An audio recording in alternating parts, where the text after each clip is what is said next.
Chapter 101. Mr. Malfoy, regarding the compensation for the Manor Gate. Hearing Aris' words, Lucius' legs softened and he knelt on the ground. Mr. Shafik, please don't mention this matter again. It was my fault for being so ignorant and not hospitality enough. I should have greeted you at the door from the beginning. The fact that the door is now in this state is entirely my fault and has nothing to do with you. Lucius looked sincere at this moment, and there was no sign of being forced at all. It was as if the previous incident of asking for compensation at the gate of the manor had never happened. Not only that, Lucius was even feeling lucky at this moment.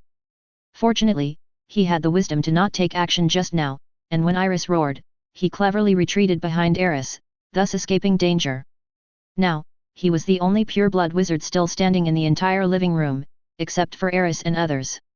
As if to prove his sincerity, before Aris could speak, he continued, "The Malfoy family is willing to give up all of its wealth, hoping that Mr. Shafik can give us a way out.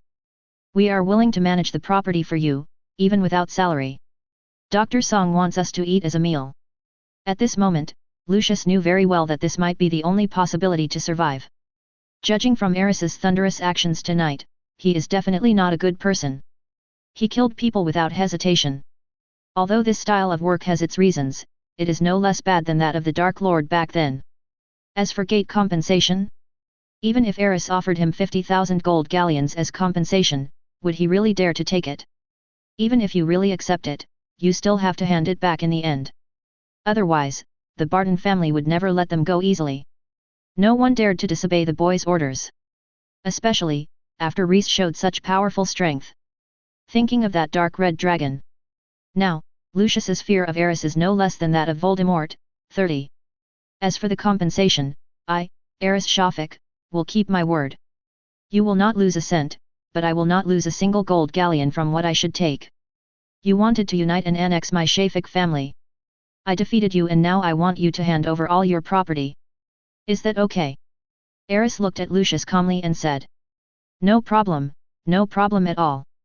Lucius shook his head repeatedly. Although the boy's eyes were calm, he felt as if he was facing a giant beast. It seemed as if it would be completely swallowed up in the next second. This feeling of oppression was actually brought to him by an 11-year-old child. Lucius was unwilling to believe it in his heart, but the facts did not allow him to be embarrassed at all. You can ask Uncle Henry for this matter. Aris took one last look at Lucius, then looked away. He noticed from the beginning that there was a small figure in a corner of the living room, observing everything that happened there.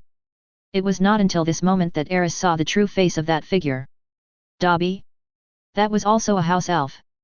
The only elf Aris could think of in the Malfoy family was Dobby. I don't know if it's him. Come out. A faint voice sounded, and Rhys's eyes were fixed on a small figure with a slit head not far away. Lucius turned around and also spotted the house elf over there. Come here, Dobby. He shouted, fearing that Aris would be angry again because of Dobby's neglect. The elf Dobby walked towards Aris timidly, walking very slowly and with small steps. Obviously very scared of Aris. He saw everything that happened in the living room just now. Dobby had never seen a little boy who looked about the same age as Master Draco, so cruel and powerful. He even forgot that he could not appear in the living room without the owner's permission. Especially when there are so many people in the living room. Your name is Dobby. Aris looked at the skinny elf in front of him, who was wearing a tattered rag. Yes sir, I am Dobby, the house elf of the Malfoy family. Dobby introduced himself timidly and in a low voice.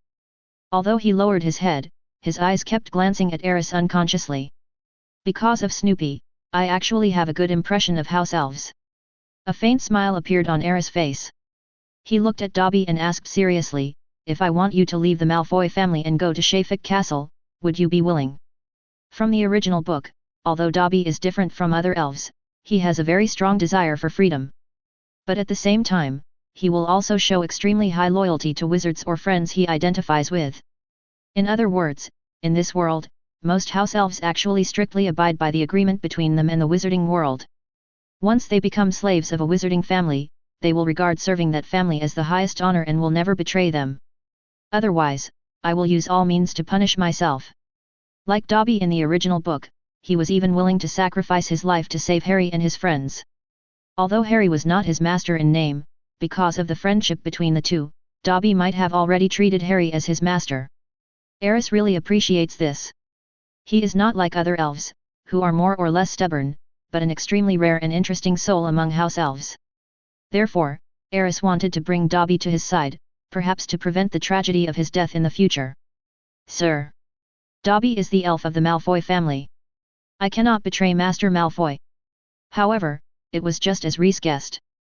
Although Dobby had always wanted to be free because of Malfoy's bad attitude towards him. But at this moment, he couldn't say such words in front of Malfoy. Even after secretly saying that he wanted to leave the Malfoy family, he would punish himself severely. It's okay, I can talk to your master directly. Aris turned his gaze to Lucius. Of course, if you want.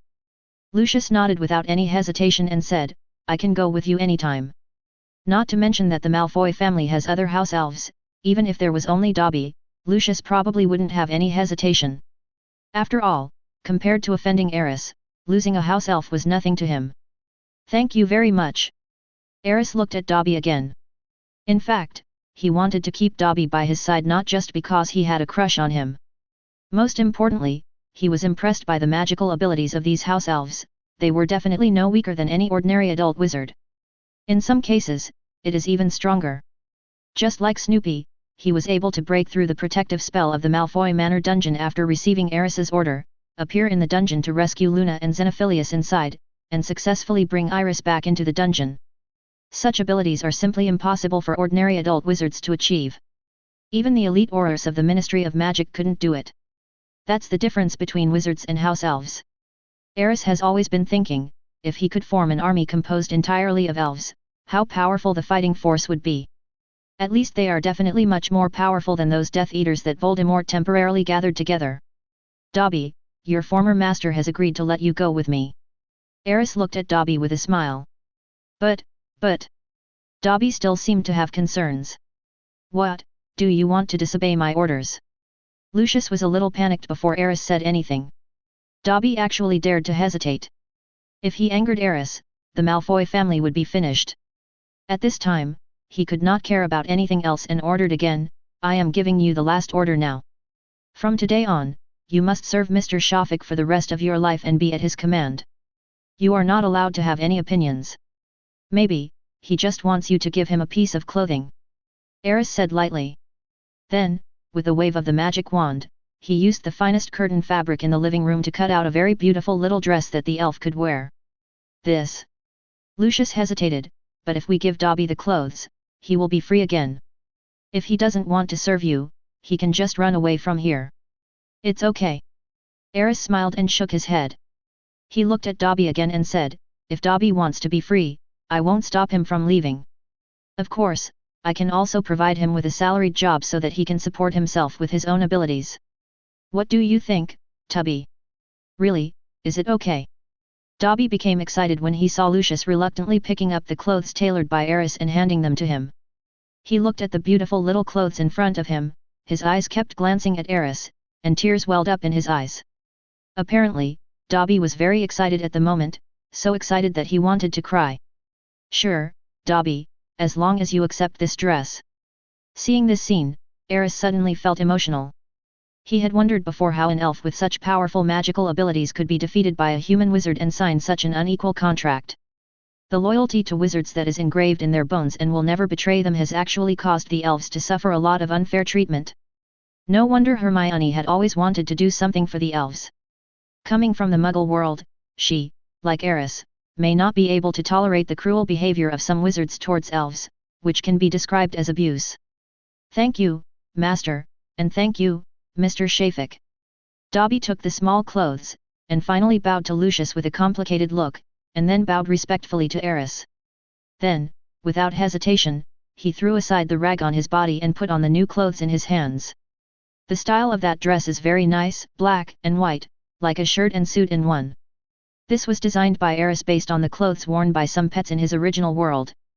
There is even a very gentlemanly little bow tie on it, making the overall look very energetic. This dress is so beautiful. Dobby, who had put on his clothes, turned around on the spot, with a look of joy on his face.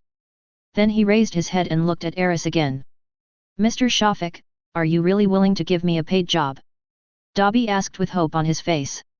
730 Then, he quickly added, the reward doesn't have to be much, 1 silver sickle per month will be enough. Then I can use the money to my friend bought me some small gifts. Hearing this, Lucius's face suddenly turned gloomy again. Perhaps because he was used to the submissiveness of house elves, he never thought that Dobby would dare to ask for salary from a human wizard. Lucius, like all other pure-blood wizards, believed that house elves were born to be slaves of wizards. How dare a slave ask his master for money? If it were him from the past, he would have definitely hit Dobby with his cane.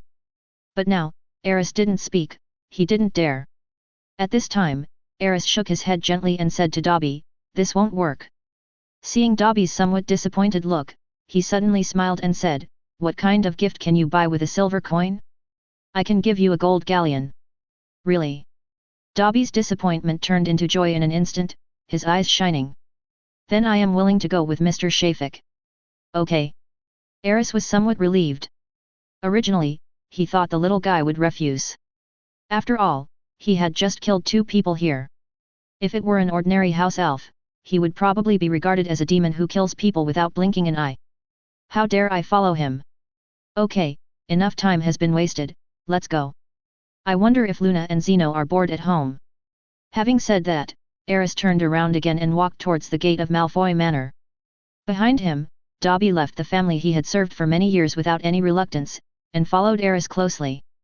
Snoopy on the side glanced at Dobby with a look of disdain. Perhaps, in his opinion, Dobby was not qualified to join the Shafik family. What's even more outrageous is that this BD even dared to ask for the master's gold galleons. If Aris wasn't here, he would have taught this little guy a lesson. Henry, on the other hand, remained silent the entire time and just watched everything in silence. At this point, he became more respectful towards Aris. He could feel that his young master seemed to have a different kind of personality charm, which could actually make a house elf break away from its original owner and follow the ball. I have said that. 0139041330 Fey 230231131 possessing such a special personality charm. At this moment, Henry can be sure that the young master's future life will definitely be a legend. In fact, he is not inferior to the most respected white wizard in the wizarding world today. Dumbledore, the headmaster of Hogwarts. Chapter 102. After watching Aris leave, Henry turned around and looked at the group of pure-blood wizards in the living room. There was a hint of ruthlessness in his eyes. Hino Barlotta, we have sufficient evidence to prove that the Barlotta family once participated in the First Wizard War and provided huge financial support to the mysterious person. Therefore, the current patriarch of the Shafik family, if your safety is threatened, kill him. Little Avery, a former Death Eater, concealed many cases of killing Muggles during the investigation by the Ministry of Magic. We can provide sufficient evidence to prove that his death is absolutely deserved. Mr. Shafik should be commended by the Ministry of Magic for this. Moritz Crowley, former Death Eater. Malika Rozier. One name after another was read out from Henry's mouth. Each one was followed by a list of crimes, which made Lucius more and more frightened. It turned out that the boy had already taken everything into account. With this information, even if the Ministry of Magic finds out what happened today, everything will be wiped out. Even Li Kun could not receive an order of Merlin for this. After all, he eliminated so many evil dark wizards overnight. This is enough to shock the entire wizarding world. Henry, we are not late. Just as Henry was counting the crimes of the pure-blood wizards present, 7 or 8 wizards hurried in from outside with a hint of anxiety on their faces. These people were all wearing black robes and had a badge on their chests with the emblem of the Barton family on it. Not too late, just right. Henry glanced at those people and a smile appeared on his face. Narcissus Barton looked at the scene in the living room, his expression gradually becoming shocked. The expressions of the others were similar, as if they had never expected that this would be the scene when they arrived here. We haven't received any signal from you outside, and we didn't dare to come in rashly. We just saw the young master leave in a hurry, and we thought you were inside. Something happened. Narcissus swallowed, with a questioning look in his eyes. You did all this? He looked at several pure-blood wizards squatting in the corners with broken bones or lying on the ground unable to move. There were also several wizards not far away who had obviously lost their breath. There was a sense of disbelief in the tone. It's not me, it's the young master. As soon as Henry said this, the members of the Barton family present looked at each other in surprise. Master! This is incredible. Was this done by the young master? He's only 11 years old, isn't he? Merlin bless you, are these wizards just standing there and doing nothing? Obviously, they drew their wands. Soon, Narcissus roughly reconstructed what happened from some details at the scene, and the expression on his face became more and more exciting. They were all defeated or killed in a short period of time. It seems that several people lost their ability to fight as soon as they pulled out their wands. There are traces of damage caused by large creatures here. Could it be the young master's pet? But what kind of pet would be so big? It looks like the whole wizarding world will be in an uproar tomorrow. The people of the Barton family were talking to each other in low voices, and their expressions were becoming more and more surprised. Finally, everyone's eyes were focused on Henry, as if they wanted to get an answer from him. Your guesses are all correct. Henry nodded, then pointed at the pure-blood wizards lying on the ground, and said in a cold tone, but now is not the time to discuss this. The young master said that anyone who participated in this plan must either hand over all the family property or die. Now, follow the master's instructions. As soon as these words were spoken, the members of the Barton family were shocked again, and several of them even showed hesitation, perhaps because they were afraid that the matter would become too serious and they would not be able to explain it to the outside world and the Ministry of Magic. After all, these pure-blood wizards all represent pure-blood families, and each of them has more or less connections in the Ministry of Magic. But there were also people whose expressions gradually became excited, obviously because the emotions that had been suppressed for too long were finally released thoroughly. But no matter what they think, the first task at this time is to execute Aris's orders. So, under Henry's leadership, other members of the Barton family also began to take action, picking up the pure-blood wizards lying on the ground one by one like catching chickens, and then throwing them into a pile. Lucius watched this scene from beginning to end and dared not say anything. Because Narcissus was standing next to him, staring at him intently. The next day, Hogwarts. There are not many people in the auditorium today. Those little wizards who were going to go home for Christmas had basically left yesterday, and the rest either stayed here or, like Hermione, wanted to leave but had things to do. What should we do? Professor McGonagall is totally unresponsive and won't tell us anything. Harry frowned in distress. She didn't even tell us where Professor Dumbledore is now. I thought they should have known about Aris's situation a long time ago and taken action. Hermione was obviously furious and kept pacing back and forth in front of the long table. A whole day has passed. It will be too late if we don't take action now. Chuya has not gone back yet, and his expression is heavy. How about we go to Diagon Alley first? Harry suggested. Didn't Hermione say that Flourish and Blots is owned by the Aris family? The people there should know some information, right? That's right, we're going to Diagon Alley now. Hermione immediately took action and went to the Gryffindor common room to pack her luggage. She didn't want to waste time here anymore. Aris was in danger, she had to do something. I'll go too. Chu stood up without hesitation. Actually, no news is the best news now, isn't it? Ronald suddenly interrupted. This sentence successfully made Hermione and Chu stop and turn around. Harry and the other three looked over instantly with unfriendly eyes. Isn't it? At least it proves that Aris is still safe. If something happened to the sole heir of the Shafik family, there would surely be news in the Daily Prophet, wouldn't there? Although this sounds a bit awkward, what he said does make sense. Harry sighed softly. By the way, hasn't today's newspaper arrived yet? Harry suddenly looked at Ronald. Not yet, but it should be coming soon. At this moment, the cry of an owl suddenly sounded outside the auditorium. It's Hedwig. Harry turned quickly and waved to the white owl that had just flown into the hall. The owl flew quickly towards Harry, dropped a newspaper, and landed on the long table.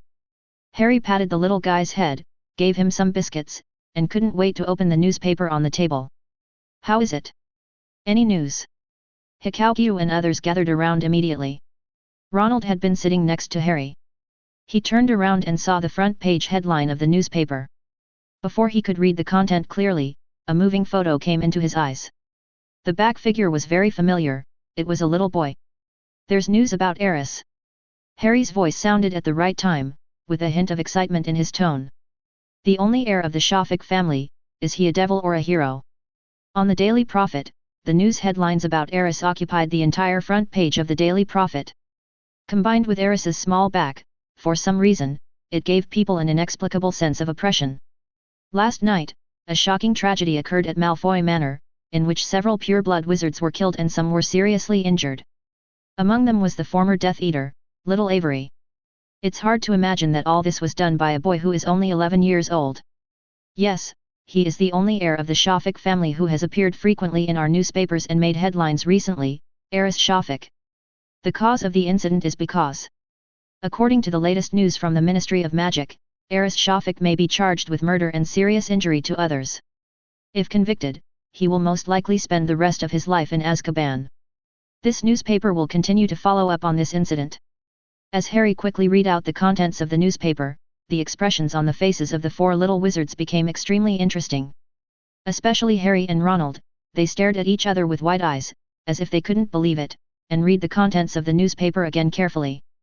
Aris has killed someone and may be imprisoned in Azkaban. Ronald exclaimed, his face turning pale. They must have made a mistake.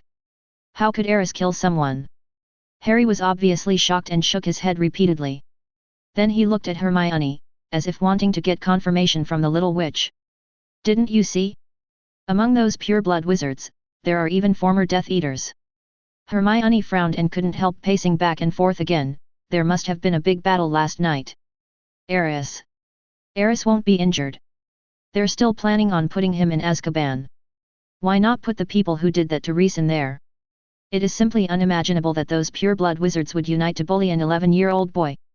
How shameless! They deserve it. Aris must have had no choice but to fight back. Chu obviously trusted Aris blindly. So many pureblood families have united, and even found those notorious Death Eaters. In the end, they actually want to put Aris in Azkaban. We must find a way to find Aris as soon as possible. At least, we can testify for him in the trial. I think all the students and professors at Hogwarts are willing to believe that Aris definitely did not kill intentionally. Looking at the two little witches' strong reactions, Harry and Ronald looked at each other and then frowned slightly. No matter what, the most important thing now is to find Aris. If he is really imprisoned in Azkaban, then it will be all over. Ronald said in a trembling voice, as if he had thought of something, and his tone of voice was filled with fear. I once heard from my father that there is a terrifying creature in Azkaban called Dementors. That kind of monster specializes in sucking the positive energy of wizards. Wherever there are Dementors, the whole world will become dark, as if all the happy memories and the beliefs in the heart are fading away, leaving only deep despair, like falling into the deepest hell. If Aris was targeted by a monster like that, it's unimaginable. And the most terrifying thing is the Dementor's kiss. I heard that if a person is kissed by a Dementor, their soul will be devoured directly. Instant death. Stop it! Hermione yelled, then turned and left abruptly. Let's go to Diagon Alley together and find Aris. Chuya walked quickly towards the Ravenclaw Tower. Harry and Ronald looked at each other and without much hesitation, they also walked towards the Gryffindor common room. Although both of them had decided to spend Christmas at Hogwarts, how could they sit still in such an emergency? They had even decided that if they really couldn't come back, they would spend Christmas in Diagon Alley. Harry has money anyway, so he can just rent a room at the Leaky Cauldron. As for how to explain to Professor McGonagall, just say that Ronald's parents suddenly came back, that should be fine, right? Well, I hope so. Shafik Castle. In the restaurant, Ali was also eating breakfast at this time. Snoopy and Dobby kept bringing delicious-looking breakfasts to him, fearing that the boy couldn't reach the food. The two elves seemed to be competing with each other, and their eyes would occasionally meet, sparking a spark. Okay, you two. Aris looked at the two elves with a headache. He didn't expect Snoopy to be so dissatisfied with Dobby. Wasn't it just a salary of 1 gold galleon? In the world of house elves, the chain of contempt is so strange.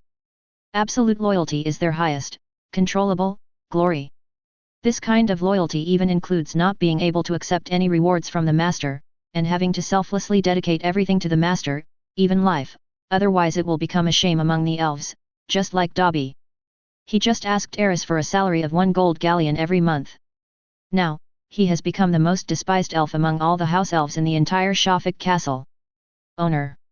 Hearing Aris' words, Snoopy lowered his head quickly. Dobby looked at the boy nervously, with a hint of uneasiness in his eyes. Snoopy, how about this? I'll pay you 1 galleon a month as well. How about that? No, no, no, master, you can't do this to me. Did I do something wrong? Snoopy panicked instantly when he heard this. He fell to the ground and his voice even started to cry. To him, the gold galleons Aris gave him were not a gift, but an absolute punishment, or even an insult. Snoopy even wondered if Aris didn't want him anymore and wanted to kick him out of the castle. Okay, get up first. Aris sighed helplessly. I won't mention this matter again, but you can't bully Zadobi. I brought him to the castle, so he is a part of the castle. You two have to get along well with each other from now on. Do you understand? Yes, Master. Snoopy nodded quickly, then stood up carefully. On the side, the contrasting eyes were moist again. He kept wiping his tears and snot, looking at Aris with respect and reverence in his eyes. At this moment, footsteps were heard coming from the direction of the stairs behind me. Then, an ethereal voice with joy sounded. Brother, am I late for getting up? Aris turned around and a smile appeared on his face. Of course not. Luna, come and have breakfast. Chapter 103. Brother, if I were stronger, this might not be so bad, right? Diagon Alley, Aris and Luna came here after breakfast. Xenophilius had already returned to the Black Tower, insisting on going back to clean up the mess his house had made. In fact, Aris knew that he would definitely have to go back and finish the manuscript to publish the whole process of this matter in the Quibbler. He understood the pressure Aris was facing now. I also want to do my part to help Aris. In fact, even if you had the power of an adult wizard, you might not perform better than you do now in this incident. Aris smiled and comforted, don't worry, I'll be fine. Even so, I will buy more books from Flourish and Blots this time. Only by working harder to enrich myself and become as powerful as you can I fight side by side with you in the future. If you want to control your own destiny to the greatest extent, you must make yourself stronger, right? That's right. Aris nodded in agreement. Unexpectedly, the little girl could think of these things after what she experienced this time. It seems that she didn't gain nothing after all. Becoming stronger is a good thing, and Aris wholeheartedly agrees with Luna's ambition. He thought that there might be more dangers waiting for him in the future. If elemental magic wanted to be truly passed down in this world, there were too many problems to face and solve, which was equivalent to making an enemy of the entire world. Perhaps, it is not much different from what Grindelwald did. At that time, we will definitely face the situation of being enemies all over the world. Aris hopes that everyone around him can have the power to protect himself. This is what he has been doing, trying his best to improve their strength. Whether it's Hermione, Chu, or even Harry. So that one day in the future they can protect themselves. Then let's go, but you have to give me a discount. The little girl wrinkled her nose cutely and said pitifully, my father only gave me 200 gold galleons. This is almost emptying his wallet. Of course, how about I give you a 10% discount? Aris shook his head with amusement. After all, it's a family price. Isn't this discount too low? Luna was stunned for a moment, then said with a smile, brother, doing business like this will make you lose money. It's okay, the last thing I need is galleons. Aris still smiled. After not seeing her for a semester, the little girl seems to have grown a little taller and become more lovely. After all, she is my wife. No, sister, so what if I support her? Aris alone probably couldn't squander all the wealth accumulated by the Shafik family even if he spent 10 lifetimes. What's more, the family business is still making money for him. Money is something you can never spend. It's totally unbearable to spend. The two walked towards Flourish and Blot's bookstore. As soon as I walked to the door, I heard several familiar voices coming from inside. You really don't know where Aris is? Then do you know where his home is? How about we look for Uncle Henry? Where is he? Uncle Henry isn't here either? He hasn't shown up in a few days. How could this happen? Why didn't Aris write us a letter to tell us what happened? It's over, Aris is not being chased by the Ministry of Magic now, right? Aris was very familiar with the voices of Harry, Ronald, Hermione, and Chu, and recognized them instantly. He looked at Luna, took her hand, and walked into the bookstore. Have you been looking for me? Aris' voice rang out. The four little wizards who were still pestering the clerk in the bookstore turned their heads. Aris! Why are you here? Aren't you going to be sent to Azkaban by the Ministry of Magic? I thought they would at least restrict your activities. It seems that the situation is not as serious as we thought. I can finally rest assured. Hermione and Chu rushed to Aris without much hesitation and hugged him. Harry and Ronald breathed a sigh of relief and finally smiled. "Brother, are these your classmates? I should know them." Luna's ethereal voice sounded. She looked at Hermione with a smile on her face. "We have met before, also in this bookstore last time, you should remember." "Of course, Luna, how could I forget?" As if realizing that she was being a little impulsive, Hermione quickly let go of Aris and gently hugged Luna. Are you Chu?" Luna looked at Chu and called out her name accurately. "My brother often writes to me, and he mentions you in his letters. He praises you as a very smart little witch, the only female Quidditch seeker in the school, and you have helped my brother a lot in the laboratory. You are a trustworthy friend. And you, Harry Potter, we've met you too." Harry nodded. "Remember? In the leaky cauldron." "Of course, it's nice to see you again." Harry greeted Luna a little stiffly. "You are Ronald Weasley." Luna finally looked at the red-haired boy. "My brother said that although you look a little silly sometimes, you are very loyal and a trustworthy friend. You are also very good at playing wizard chess, right?" Hello, Luna." Although he disagreed with Aris's comment that he was a little dull, Ronald still reached out his hand and shook it gently with Luna. After the introductions were completed, Aris coughed and said, "I didn't know you would come to me. This matter looks serious, but it's all under my control. Don't worry, everything will be fine." "Really?" Ronald was horrified when he heard that you might be imprisoned in Azkaban. Harry couldn't help but speak. "Not really." "Are you scared?" Ronald scratched his head awkwardly. "Hermione is more anxious. She has been trying to find you. The main thing is, she even wrote to her mother to ask about you, but the information she got was not very clear." Hermione blushed and lowered her head. "By the way, Chu's mother works in the Ministry of Magic, you should know that." "Yeah, I know." Aris nodded. "In the original book, there is very little information about Chu's mother, but from some details we can still see that she should work in the Ministry of Magic.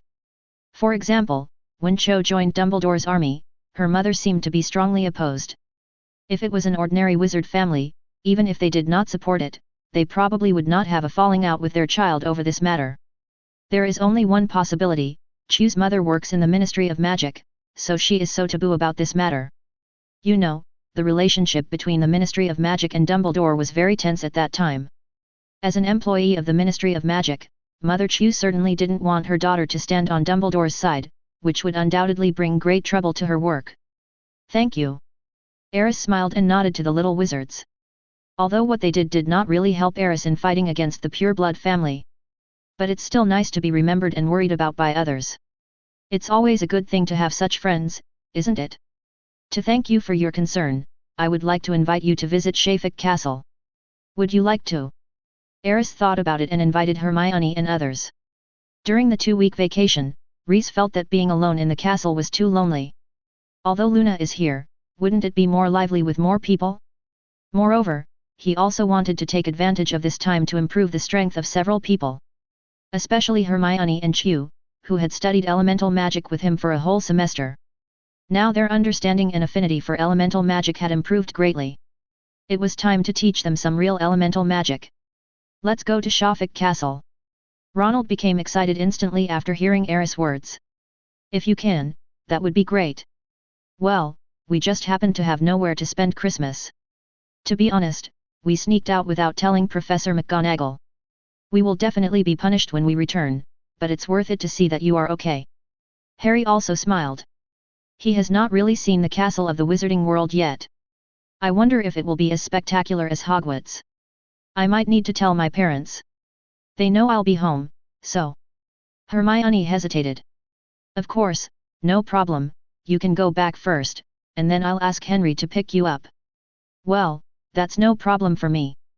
Hermione was obviously a little excited. "Chu, what about you?" Aris looked at the last little witch. "I should be fine." Chu thought for a moment and said with a smile, "I can write a letter to my mother. She's very busy anyway and doesn't have much time to spend with me. I can just spend a few more days with you guys." "It's decided then." Aris clapped his hands happily. Afterwards, he selected a thick stack of books for Luna, all of which he thought were suitable for Luna to study at the moment. Then, the group left the bookstore. Shafik Castle.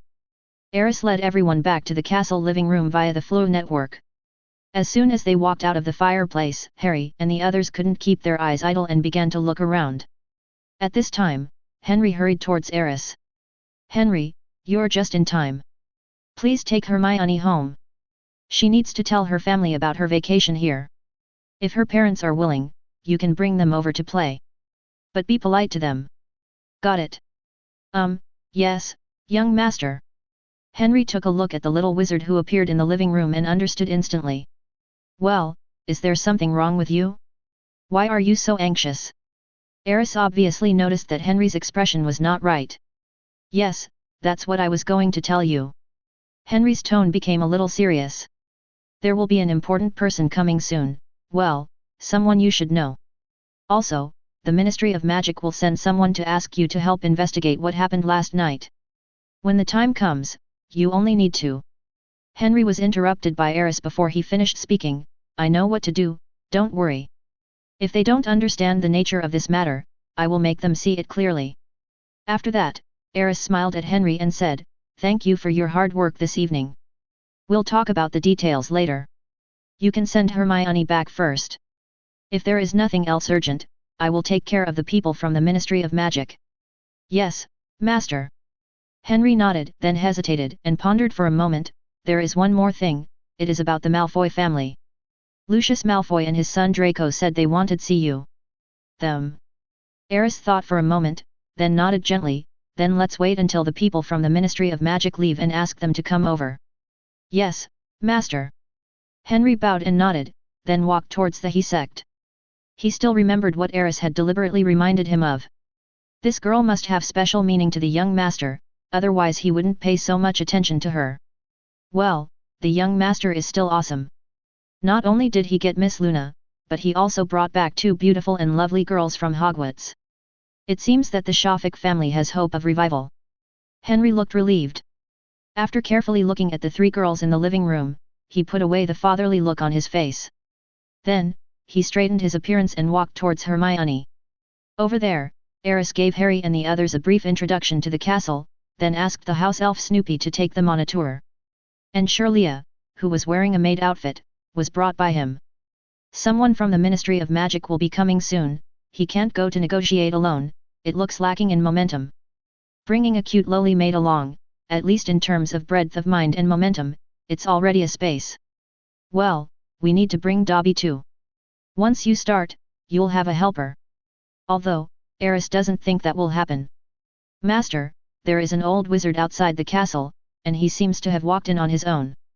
Aris had just changed clothes and returned to the living room when she saw Shwelaya suddenly rushing in. Perhaps because she was running too fast, her chest was heaving violently. "Wang Guan. Old wizard?" He walked in by himself. Aris frowned slightly. The defense of Shafik Castle is no joke. It is much stronger than Malfoy Manor. Otherwise, he wouldn't have to ask Shirley to go to the gate to meet those people from the Ministry of Magic. Without someone to guide them, those people might not be able to reach the living room safely. Aris personally checked the defenses and found no problems. He even set up an elemental magic circle on the periphery to serve as a warning and expulsion. With such powerful defenses, how could someone enter the castle quietly? "Aris, it's me." At this time, a familiar voice came from outside the Helmet Hall. "Professor Dumbledore." Aris' eyes lit up slightly. Then, all the doubts in my heart disappeared immediately. If it was Dumbledore, then everything would be explained. He was probably the only one in the world who could break into Shafik Castle so easily. In addition to Dumbledore, who has also begun to study elemental magic. No one can get through the elemental array quietly. Chapter 104. Professor Dumbledore. Aris quickly stood up and went to greet Dumbledore. He respected the old wizard from the bottom of his heart because he was the first one to tell him about Luna's accident, and he also abandoned the castle and rushed over at this time. "You know, the matter of the Philosopher's Stone has not been resolved yet, and Voldemort's remaining soul and Quirrell may return to the castle to cause trouble at any time. At this time, Dumbledore undoubtedly took some risks. It seems that you handled the matter very well." Dumbledore walked into the living room with an admiring smile on his face. "It's not that good." Aris smiled helplessly. "Isn't it that the Ministry of Magic is still keeping an eye on me?" They should come here soon and ask me to assist in the investigation. Although these things are within expectations, it's still a bit troublesome. Actually, you don't have to worry too much. Dumbledore suddenly winked at Aris. They shouldn't make it difficult for you.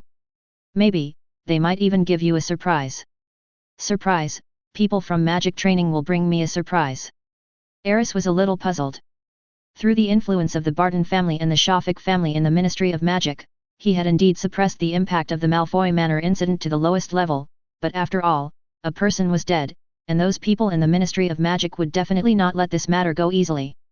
The power behind those pureblood families is not small either, and there will definitely be a wave of secret gaming between the two sides in the next period of time. Aris had even made preparations before taking action. But now, what Dumbledore said seemed to reveal. This matter doesn't seem so complicated. You should know it soon. Dumbledore still smiled, but did not continue to explain. At this time, footsteps were heard coming from the second floor of the living room. Then, Harry and the others walked down the stairs. When they saw Dumbledore, they subconsciously shrank their necks. Professor Dumbledore? Why are you here? Oh my God, is the professor here to take us back? Ronald muttered softly, silently took a step back and hid behind Harry, avoiding Dumbledore's gaze. Hello, Professor Dumbledore. Chew greeted the old wizard with some joy. It seems that I didn't expect that I could still see this old wizard here in Aris after the holiday. You two little guys. Dumbledore looked at Harry and Ronald helplessly. If I remember correctly, you should have applied to stay in school during the holidays, right? Can you explain why I see you here? Professor. Harry hesitated for a moment, and finally confessed, it was because of Aris. We were very worried about him, so we went to Diagon Alley to find him. Fortunately, we found him and came here. We didn't mean to sneak out. The news in the Daily Prophet was too scary. They said they were going to put Aris in Azkaban. We absolutely couldn't watch this happen. Ronald couldn't help but speak. Okay. Dumbledore shook his head, then suddenly looked outside the living room. You guys should go back upstairs first, Aris's guests have arrived. The old wizard gave Harry and Ronald a meaningful look and continued, let's discuss your problem later, okay? Yes, Professor. Several little wizards greeted Aris and then quickly ran back to the second floor. Meanwhile, Aris had already sensed the situation outside through the sensing of the elemental array. People from the Ministry of Magic are coming. Aris, those are your guests, so do you think I need to step away? Dumbledore asked with a smile. Of course not. Aris shook his head righteously, in my heart, you are the closest family. Are you kidding? This is Dumbledore. He is one of the most influential people in the entire wizarding world. With his support, even if those people in the Ministry of Magic want to hold someone accountable, they will definitely think carefully about it. Hold your thighs tight. How could he let go of such a good backer? You are quite clever. Dumbledore shook his head in amusement, then went straight to the sofa in the living room and sat down. This sofa is great. Sitting on it feels like sitting on cotton. The Shafik family's luxury is indeed as rumored by the outside world. The old wizard muttered to himself and began to look at the decoration of the living room. Kelia, serve Professor Dumbledore the best tea. Aris gave an order, and then he came to the guest bed. At this time, outside Shafik Castle, 5 members of the Ministry of Magic staff, including 3 Smiters, Barty Crouch, Director of the Department of Magical Law Enforcement, and the current Minister of Magic, Cornelius Fudge, request flowers 0. Minister Fudge, do we really want to compromise with the Shafik family? You know, several pureblood wizards died this time. The impact of this incident is extremely bad. If you don't punish them severely, it will definitely threaten your dignity in the ministry. Crouch stood beside Fudge and spoke in a serious tone. Why don't you tell me that those pureblood wizards were once Death Eaters? They even concealed the facts of their crimes from the Ministry of Magic and escaped punishment. And most importantly, the evidence is now on my desk, and every piece of it represents your incompetence. Fudge snorted unhappily and glared at Crouch. Even so, there is no need to award that Shafik, right? Why should he receive such an honor, just because he killed a few former Death Eaters and slapped the faces of a group of pureblood families? Mr. Minister, Shafik's behavior and actions show that he doesn't respect you at all. He clearly knows that you have always been friendly to purebloods, but this time he openly went against so many pure-blood families and even did something so outrageous that both humans and gods would hate him. Enough! Fudge suddenly said in a louder voice, there are some things you don't understand. Fudge adjusted his hat angrily, recalling the conversation they had with the silver-haired old wizard before coming here. A hint of helplessness unconsciously emerged in his eyes. Not to mention that all the evidence now is in favor of the Shafik family, even if it is not, he has to refer to that person's opinion. Yes, I understand. Crouch's eyes flashed and he quickly closed his mouth. A moment later, Cornelius Fudge's voice suddenly sounded again. Mr. Crouch, are you sure you have delivered the letter to Shafik Castle? He growled irritably, then looked at the closed door in front of him with displeasure, his voice cold. Mr. Minister, we did deliver the letter, but for some reason, no one came to greet it. Crouch frowned slightly as he looked at the magnificent and luxurious manor in front of him. Obviously, they were very dissatisfied with the arrangement made by the Shafik family. They had the audacity to make the respected Minister Fudge wait outside the door, which was nothing short of contempt and provocation. Mr. Minister, wait a moment. I'll go check out the situation. Behind him, a striker hurried forward, wanting to see what was going on inside the manor. At this moment, the gate of the manor slowly opened automatically. 2. Chapter 105.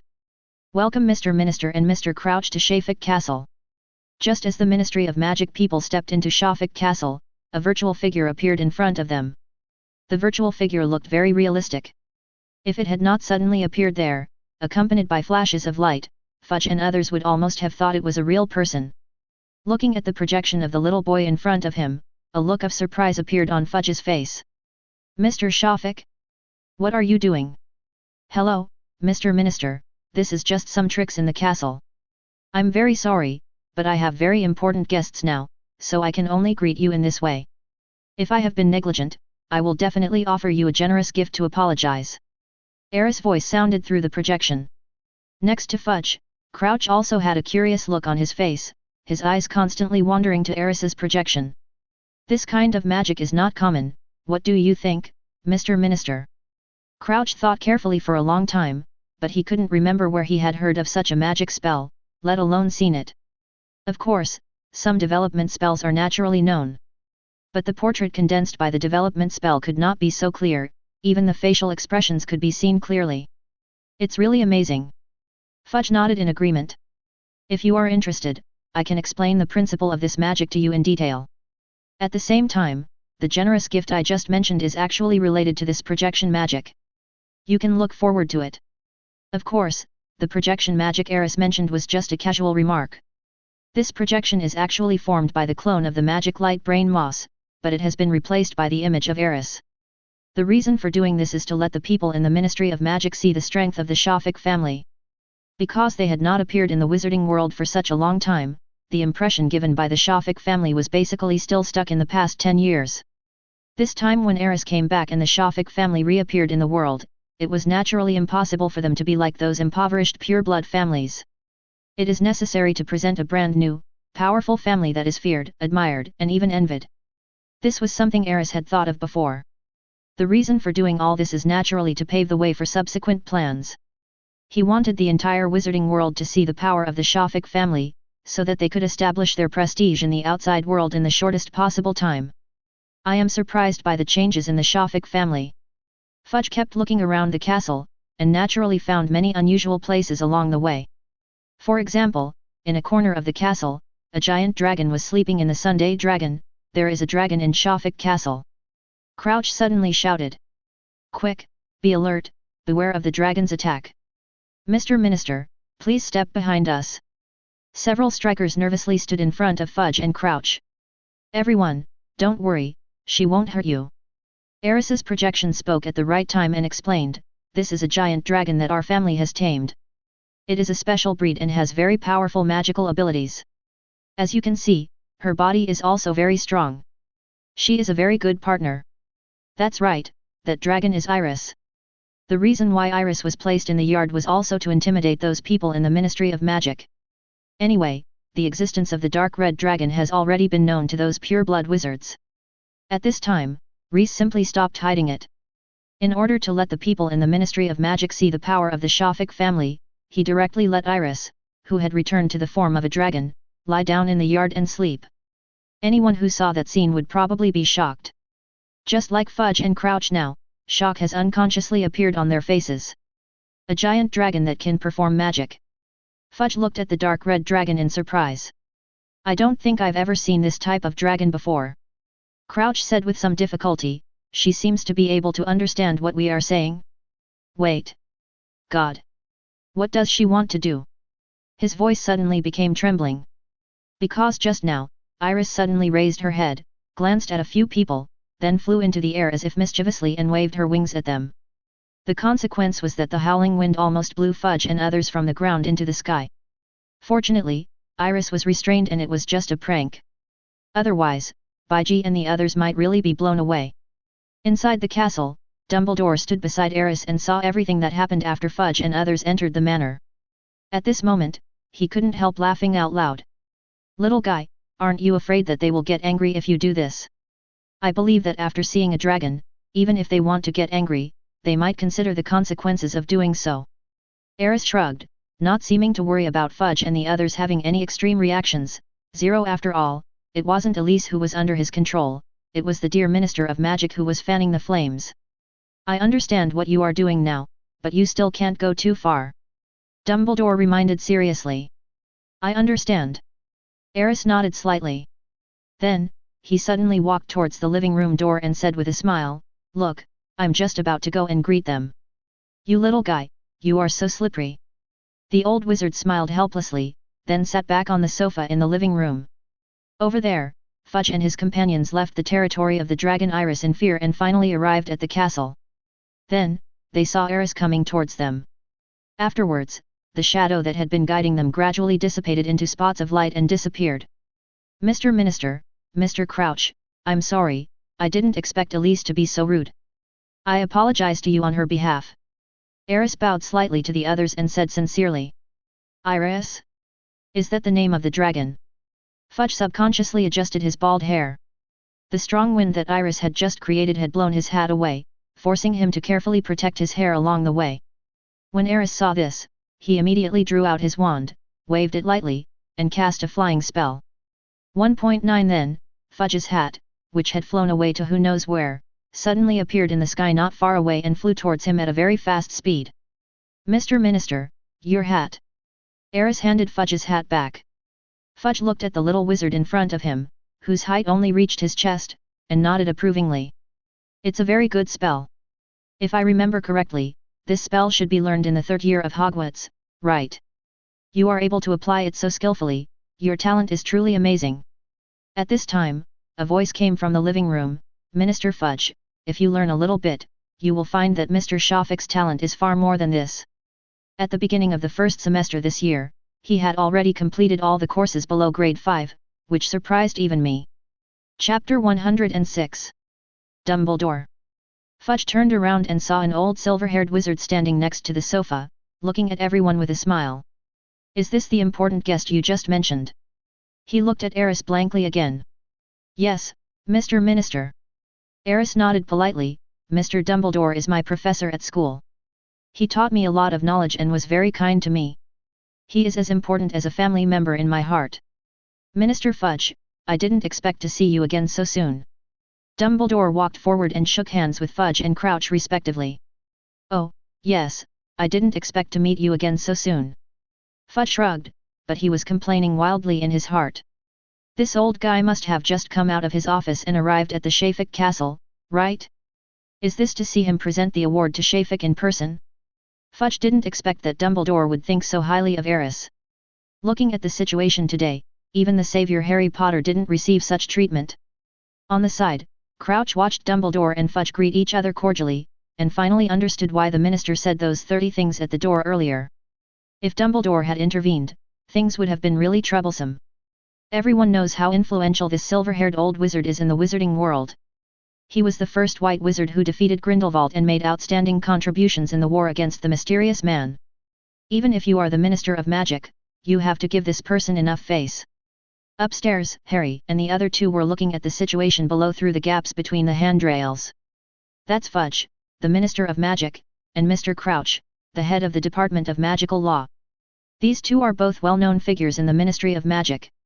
I didn't expect them to come to Aris Castle together today.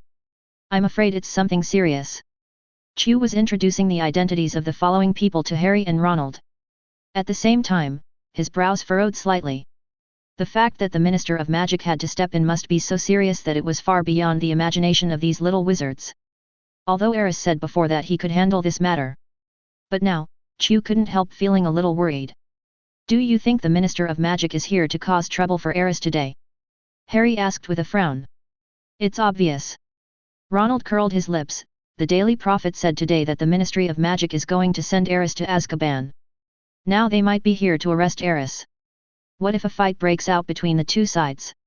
Ronald was obviously a little pessimistic, and looked like he was about to cry. Are you crazy? Harry slapped Ronald on the back.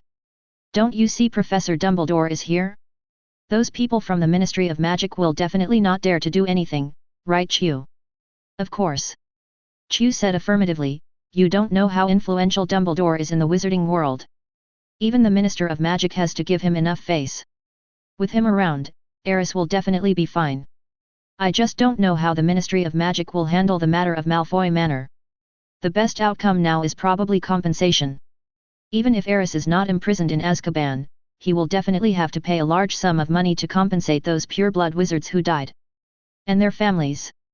Why, those dark wizards deserved to die, didn't they? Harry said indignantly, they killed my parents and that Voldemort, they are all unforgivable people, Aris did nothing wrong. Things are not as simple as you think. Chu sighed helplessly. The three little wizards all looked a little depressed, and soon they turned all their attention downwards. They had to listen carefully to every word of the conversation between Aris and those people from the Ministry of Magic. Harry even thought about it. If the Ministry of Magic really wanted to take Aris away unreasonably, he would definitely do something. So, Minister Fudge, what is the purpose of your visit today? After everyone greeted each other and exchanged pleasantries for a while, Aris took the initiative to bring up business. Fudge seemed to have just remembered that he came here for something important. He patted his head as if he was suddenly aware of something, and then said, look at my memory. I was so happy to chat with Dumbledore. Of course, I came here for something important. He waved behind him and glanced at Crouch out of the corner of his eye. Although Crouch was unwilling in his heart, he still showed a smile on his face. Minister, Shafak's medal, is here. As he spoke, he took out a rectangular box from his pocket. The box was not big, but Crouch's expression was very respectful at this moment, as if he was holding something very important in his hands. Mr. Shafak. At this time, Fudge's voice sounded again. Regarding the tragedy that occurred at Malfoy Manor, I express my deepest apologies to you. At the same time, I am very grateful to you for solving several backlogged cases for the Ministry of Magic, upholding justice for the wizarding world, and bravely fighting against criminals. In recognition of your heroic actions and contributions to the wizarding world and the Ministry of Magic, I, Cornelius Fudge of the Ministry of Magic's Executive Office, would like to express my highest respect to you on behalf of the Order of Merlin and present you with the Order of Merlin, First Class. I hope you can continue to contribute to the wizarding world. Looking at the medal in Fudge's hand, Aris was a little dazed. He seemed to suddenly remember something and looked at Dumbledore sharply. Then he saw the old wizard smiling at him. So, this is what Dumbledore was talking about, the surprise from the Ministry? Order of Merlin, First Class. This is the highest symbol of honor in the wizarding world. And such an honor was given to an 11-year-old little wizard. Moreover, it was awarded to him by the Minister of Magic himself after he had killed several people. This matter seems a bit magical no matter how you look at it. Master Shafak, we are all aware of your large donation to the Wizards' Aid Society. Crouch also bowed slightly to Aris and said sincerely, on behalf of the many wizard families who have been harmed by the wizard war caused by the mysterious man, I would like to express my sincere gratitude to you. Although Aris didn't know how sincere Crouch's thanks were, he finally understood. It turns out that this first-class Order of Merlin is related to his donation. If you look at it this way, and add Dumbledore's influence, it makes a lot more sense. That's right, early this morning, Reese asked Henry to donate a large sum of gold galleons to the Internet Aid Association. Of course, the money was squeezed out of those pure-blood wizards. Most of the galleons I got from Malfoy Manor were donated. The Shafak family's wealth was simply not enough to use up, and he had decided to do this from the beginning. Many of the families that were harmed by the Voldemort war had their lives severely affected. For example, Neville's family, both his parents have been living in St. Mungo's Hospital, and only his grandmother lives at home. Fortunately, their family was once one of the sacred families and still has some heritage, otherwise they would not know how to live in the past 10 years. It is conceivable how miserable the lives of those people who came from poor families and were harmed by the Wizarding War would be. This is why Aris made this decision. What he didn't expect was that this matter unexpectedly took such a turn. I really didn't expect it. Upstairs, Harry and the others were also confused at this time. There was an expression of disbelief on their faces. The current progress of things has far exceeded their previous expectations. Chapter 107. Aris received a medal. It's a first-class order of Merlin. This is incredible. Didn't the Daily Prophet say that? Never mind. I knew those guys weren't telling the truth. So, Aris is okay. Great. This is much cooler than winning the House Cup and the Quidditch game. That's the Order of Merlin, first class. Only a few people in the entire wizarding world have ever received it. It's like a dream. After a moment of confusion, Harry and several other young wizards became excited. Especially Chu, the way she looked at Aris below was full of stars, she looked at him with admiration. It seems that apart from Headmaster Dumbledore, no one else in Hogwarts has ever received the Order of Merlin. Ronald pulled Harry's clothes frantically, the excitement on his face being unable to be suppressed at all. I think so. He is simply the best after Dumbledore. Harry also took deep breaths, trying to adjust his inner shock.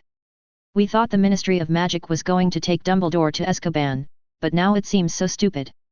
Ronald managed to stop himself from pulling Harry's clothes and took a deep breath. This turn of events is so exciting.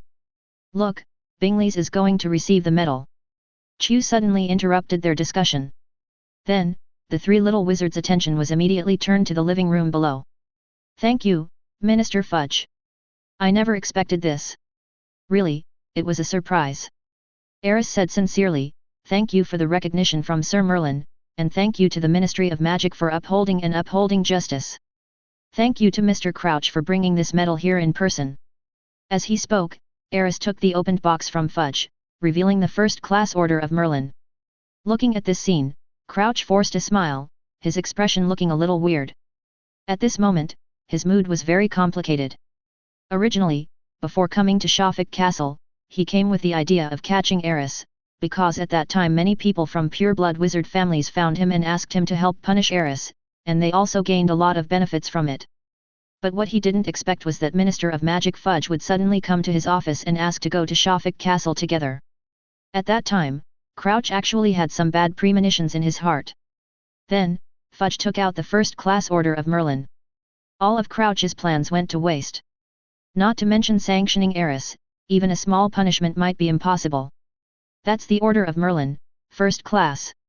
With this medal, even if Minister Fudge wanted to do anything to the boy, he would have to consider the consequences.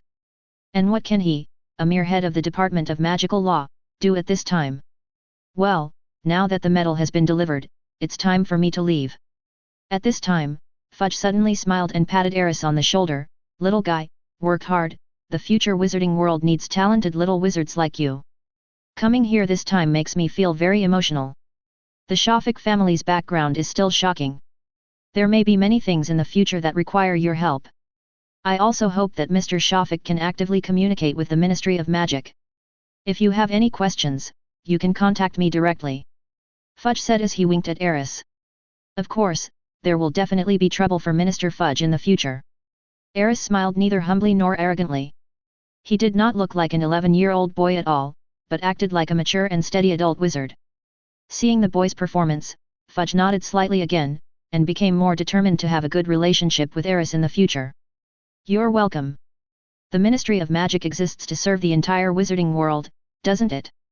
Fudge thought it was a humorous little joke. But I feel extremely emotional in my heart. A powerful pureblood family whose wealth and strength are among the best in the wizarding world. He doesn't want to offend such a person at all. You know, the position of Minister of Magic is not that easy to hold. You are being watched every day, and any small mistake you make will be magnified infinitely.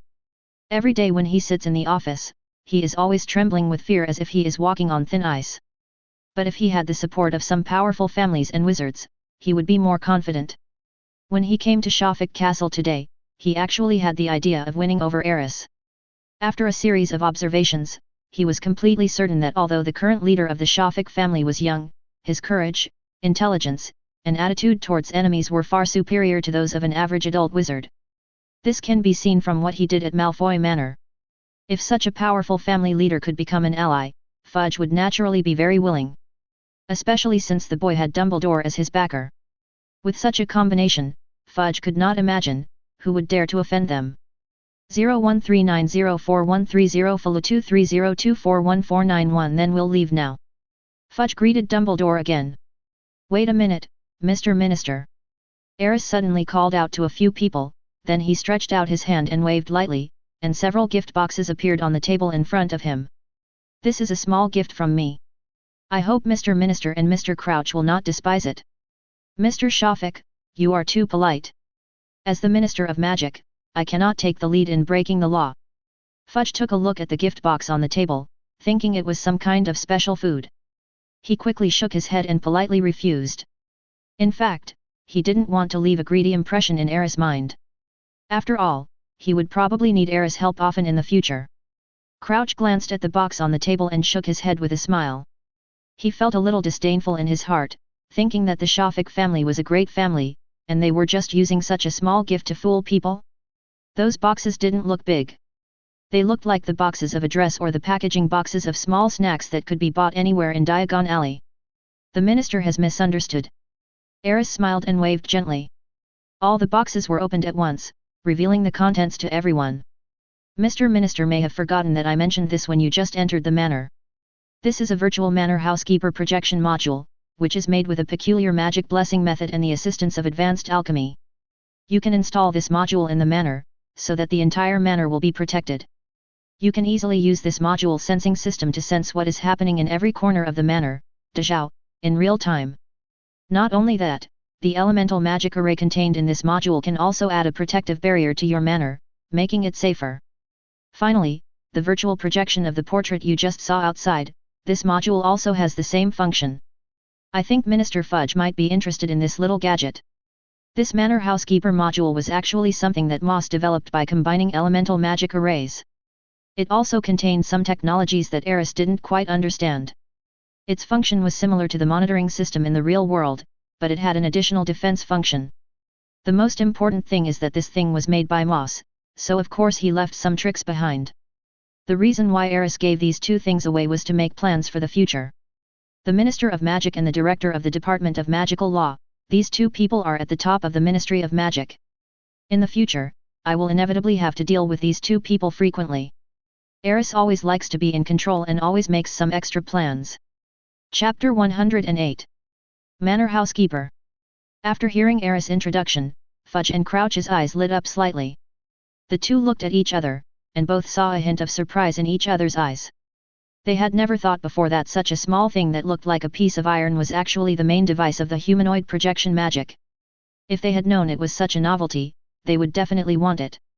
But at this time, the words of refusal have already been said. Would it be a bit bad to suddenly change my mind and accept this thing? As if he saw the hesitation of the two, Aris smiled again and said, Mr. Minister, this product is actually the latest alchemical product of the Shafik family. I am giving it to you too now, and I have selfish motives. Oh. Fudge became interested after hearing this. Such a novel thing, according to Aris, can actually be mass-produced as a product? Yes, I want Mr. Minister to try this product first. If the response is good, we may put it into mass production as soon as possible. At that time, we may need Mr. Minister's help in the process. Mr. Shafik, you are joking. As long as there is no problem with the product, the Ministry of Magic will naturally not interfere with your business. In that case, I'll take this little gadget and treat it as a test of a new product for Mr. Shafik. If it works, I'll definitely recommend it to my friends. A smile appeared on Fudge 467's face. Just now he was wondering if Aris would look down on him after accepting this gift. Unexpectedly, the boy's emotional intelligence is so high. He found a step in an instant and walked down smoothly. This EQ is even higher than those experienced veterans of the Ministry of Magic. At this moment, Fudge's evaluation of Aris could not help but increase a little. It will be a pleasant experience to cooperate with such people in the future. Thank you, Mr. Shafik. Crouch also smiled and picked up the things on the table and looked at them carefully. At this time, his mind became active, and he asked tentatively, such a profound alchemy, Mr. Shafik's family actually has such a talent, it must be a profound family, if there is a chance, I wonder if I can meet him. This. Aris raised his eyebrows. Meet Moss? No way. Don't get me wrong, sir. What I mean is that maybe I can introduce you to a master alchemist. I happen to have some friendship with McGonagall. You two can have some exchanges on alchemy research. I think this is always a good thing, isn't it? Crouch smiled with the corners of his mouth pulled, but he was secretly thinking of other things in his heart. In fact, he just wanted to test Aris's strengths and see if the manor butler could really be mass-produced. From Aris's introduction just now, Crouch keenly observed something.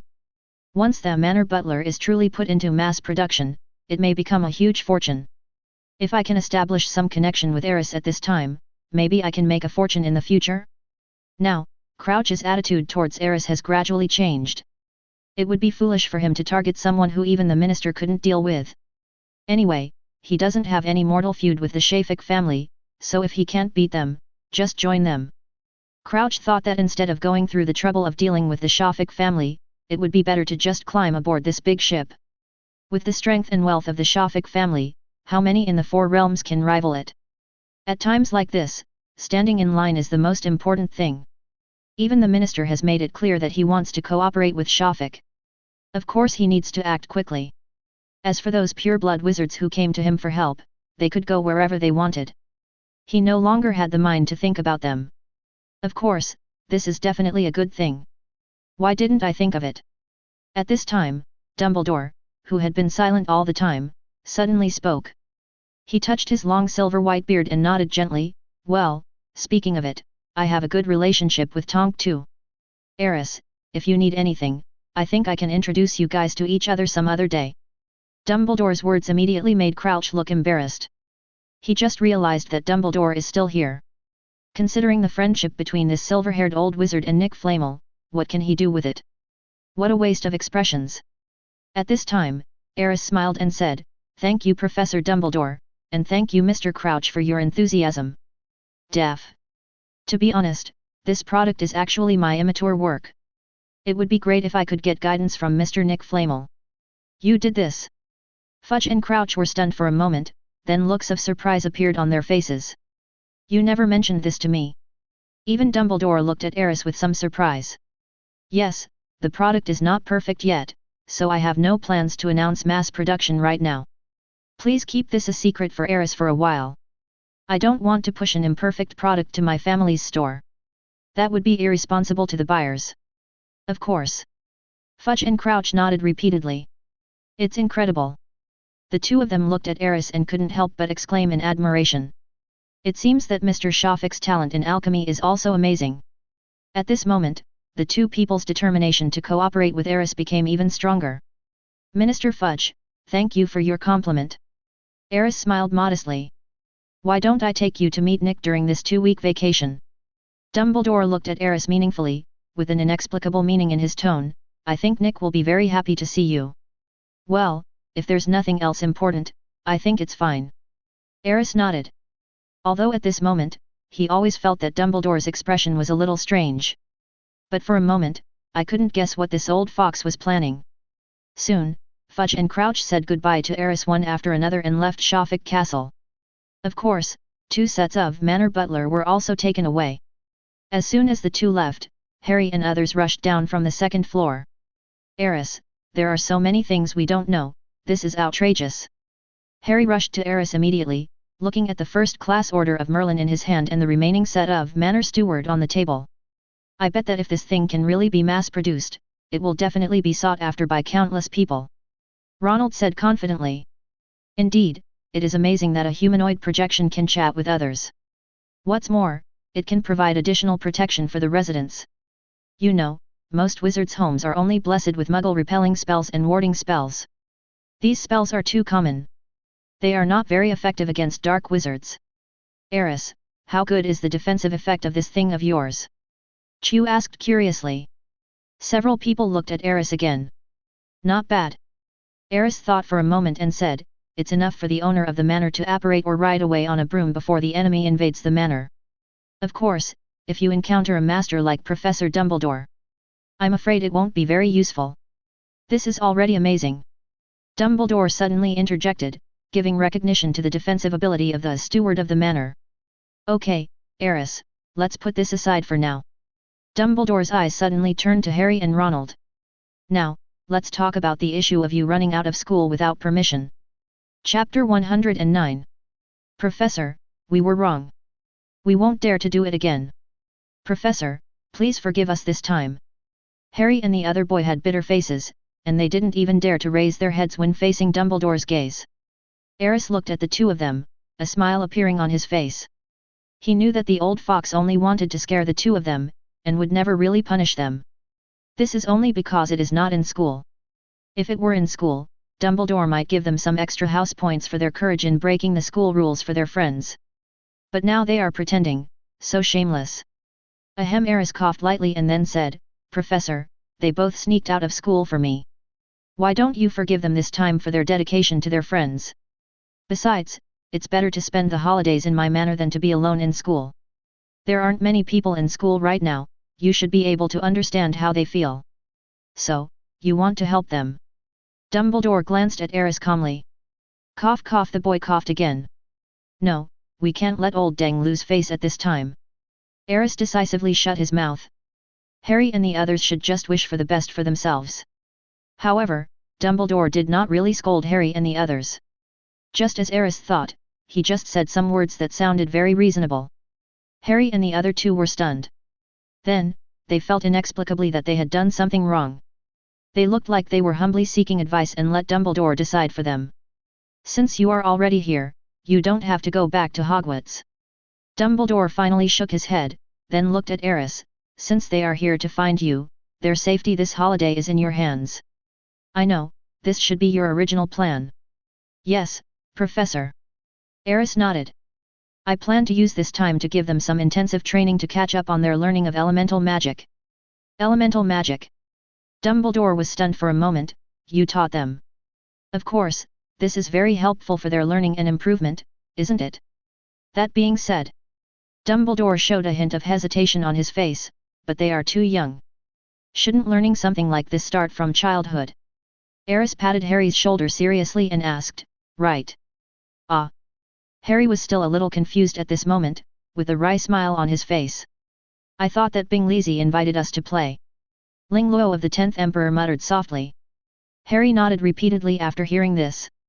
Obviously, he didn't want to be forced by Aris to take extra lessons during the holidays. Although elemental magic is cool and powerful. But except for top students like Aris and Hermione, everyone else would subconsciously resist such things as tutoring during the holidays. I think it's good. Dumbledore nodded in satisfaction, looked at Harry earnestly and said, the greater the responsibility, the more hardships you have to endure. Harry, I believe you can overcome your laziness. After saying that, he secretly winked at Reese. Old Dumbledore had always been worried that Harry's growth would not keep up with the speed of Voldemort's return. Now, with Aris supervising him, he can feel relieved. Although elemental magic is not the orthodoxy in the current wizarding world, Dumbledore has no opinion on Aris's approach. Perhaps, apart from Aris, he is the one who knows best how important the understanding of elements is for wizards to cast spells. If two people have the same magical power, the spells they learn are essentially the same. The only difference is that one of them sensed the existence of the elements and had a certain understanding of it. The other person had no knowledge of the elements at all. In a duel between two people, the player who can sense the existence of elements can definitely defeat the other one easily. This is not an exaggeration at all. Hermione and Cho are actually the best examples. Their strength almost suddenly increased dramatically as seen by the professors at Hogwarts. Many professors were not sure what was going on, only Dumbledore had a rough guess. The previous speculation has now been verified. It was because Aris taught them elemental perception that they developed a certain affinity for elemental energy. Professor, I want to know. Harry and Xiang looked at each other. If we choose to go back to Hogwarts now, will it be okay? The two of them were about to cry because Aris just said that he would give them intensive training. They could even imagine how intensive this intensive training was. When they were in school, Aris only gave them ordinary exercises, which were more tiring than 8 classes a day. If it was intensive training, wouldn't it cripple them? 0 request flowers. Of course. Dumbledore smiled. But if that happens, the punishment for leaving school without permission will probably result in all of Gryffindor's house points being deducted. No, don't. Harry shook his head quickly. We're staying here and not going anywhere. Ronald promised, holding out his hand. The 2 poor guys just sat down on the sofa beside each other in silence, and everything was arranged clearly. The most annoying thing is that I dare not say a word. Well, now that we've reached an agreement. Dumbledore looked at Aris again. Remember, I will take you to see McGonagall in 3 days. It's best to arrange them first. We may not be able to come back on the same day. 0, got it, Professor. Aris nodded. Aris actually wanted to meet the most powerful alchemist in the world. He was also very interested in alchemy. The most important thing is that the combination of modern alchemy and ancient elemental magic seems to have produced some very wonderful changes. Just like the steward of the estate, there is one thing Aris didn't lie about. Although this thing was mainly developed by Moss, Aris participated in most of the processes. So it can be considered as half of his completed work. He discovered this while studying it. Most of the principles of modern alchemy are similar to those of ancient elemental magic. For example, the use of materials in alchemy, the practice between spells, and the characteristics of alchemical items. These are all related to the characteristics of the elements, or in other words, the principles are basically the same. This also made Aris look forward to meeting Nick Flamel. Nick Flamel. Just as Dumbledore disappeared out the living room door, Harry suddenly stood up. I just wanted to say this name. He looked at Ronald, and their eyes met. The telepathy between good friends made them think of the same thing instantly. So, is that an alchemy master? Both of them looked at Aris. Well, I think so. Aris nodded slightly. He is not just a master alchemist, he is also the creator of the Philosopher's Stone. At this moment, a familiar voice came from the door, and Hermione's figure appeared immediately. So, what did you think of? Chapter 110. Magic Stone. Harry seemed to have thought of something and screamed. So, the thing hidden in the corridor on the 4th floor is most likely the Philosopher's Stone, and Snape wants to get it. Harry looked at Aris and Hermione for confirmation. Well, it's also possible that Professor Quirrell wants to get it. Seeing Aris and Hermione looking somewhat speechless, Harry shrugged and added. Wait, what are you talking about? I don't understand. Chu looked at them with confusion. Yes, it was Harry. He discovered some secrets in Hogwarts Castle, about the corridor on the right side of the 4th floor that Dumbledore specifically told students not to approach. Aris raised his eyebrows and said helplessly. The corridor on the 4th floor. Chu glanced at Harry thoughtfully, then continued, I heard that there is a big dog in there, and it looks very fierce. It will attack any little wizard who breaks in, is that right? 0 That's right. Aris nodded, but how did you know? The boy was a little confused. Shouldn't you know these things? It seems that this little girl is not as well behaved as she looks in school. We should discuss the Philosopher's Stone now, right? Ronald suddenly spoke, looking at Aris. So, what exactly is the Philosopher's Stone and what does it do? In his opinion, Aris must know these things. Philosopher's Stone. Before Aris could speak, Hermione's voice rang out first. It represents the highest level of alchemy. It is rumored to be able to turn stone into gold and has many miraculous effects, but its most well-known and crazy effect should be immortality. Legend has it that Nick Flamel just celebrated his 665th birthday. Before this, he had been relying on the Philosopher's Stone to sustain his life. The Philosopher's Stone that can grant immortality. Harry frowned even more tightly. But Snape, or Professor Quirrell, why would they want the stone? I think there is no one in this world who doesn't want to get the Philosopher's Stone. Hermione rolled her eyes. Okay, now that everyone is here, let's each choose a room, and then we can discuss the elemental magic training for this holiday. Aris clapped his hands and pointed at Ronald who was trying to sneak away. Don't even think about escaping. I know everything you do in this castle. Of course, if you don't want to undergo special training, I will discuss with Professor Dumbledore and let you return to Hogwarts. But Aris. Harry was still a little unwilling, we should tell Professor Dumbledore that Snape or Professor Quirrell coveted the Philosopher's Stone, right? He should be on guard, whatever their ultimate goal in stealing the Philosopher's Stone is. Do you think Professor Dumbledore didn't notice anything? Aris looked at Harry helplessly. Think about it, at Hogwarts. Dumbledore is the boss. There's nothing in that castle that he doesn't know. So you don't need to think so much now. Just think carefully about how to improve your strength more quickly and efficiently in the next magic training. Do you understand? Oh. Harry scratched his head and responded gloomily. However, after Aris' explanation, he felt relieved. If you think about it carefully, this is indeed the truth. Dumbledore is so capable, what inside Hogwarts Castle does he not know? Aris, where do you live? At this time, Chu, who was choosing a room upstairs, suddenly poked his head out and asked. Then, Hermione also pretended to be casual and pricked up her ears. Oh, I live in the tallest tower on the east side of the castle. Aris didn't care and replied casually. Oh. Chu nodded thoughtfully, and then asked, then can I live in the room next to yours? Of course. Aris nodded. Great. A smile appeared on Chu's face, and he jumped towards the east tower. Hermione glanced at Chu, then at Aris, bit her lip lightly, and then followed Chu towards the east tower. She remembered that there seemed to be 3 rooms. Aris has 1 room and Chu has 1 room, so there should be 1 room available. They will live in this huge castle for the next 2 weeks. The little girl had no sense of security, so naturally she wanted to choose the room closest to Aris. Because in this castle, boys are the only ones who can give them a sense of security. What about you?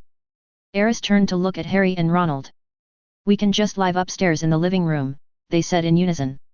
Anyway, all the rooms in the castle are almost luxurious, and they just want to live in the closest place. This way, after the special training every day, I can climb into the bed as soon as possible.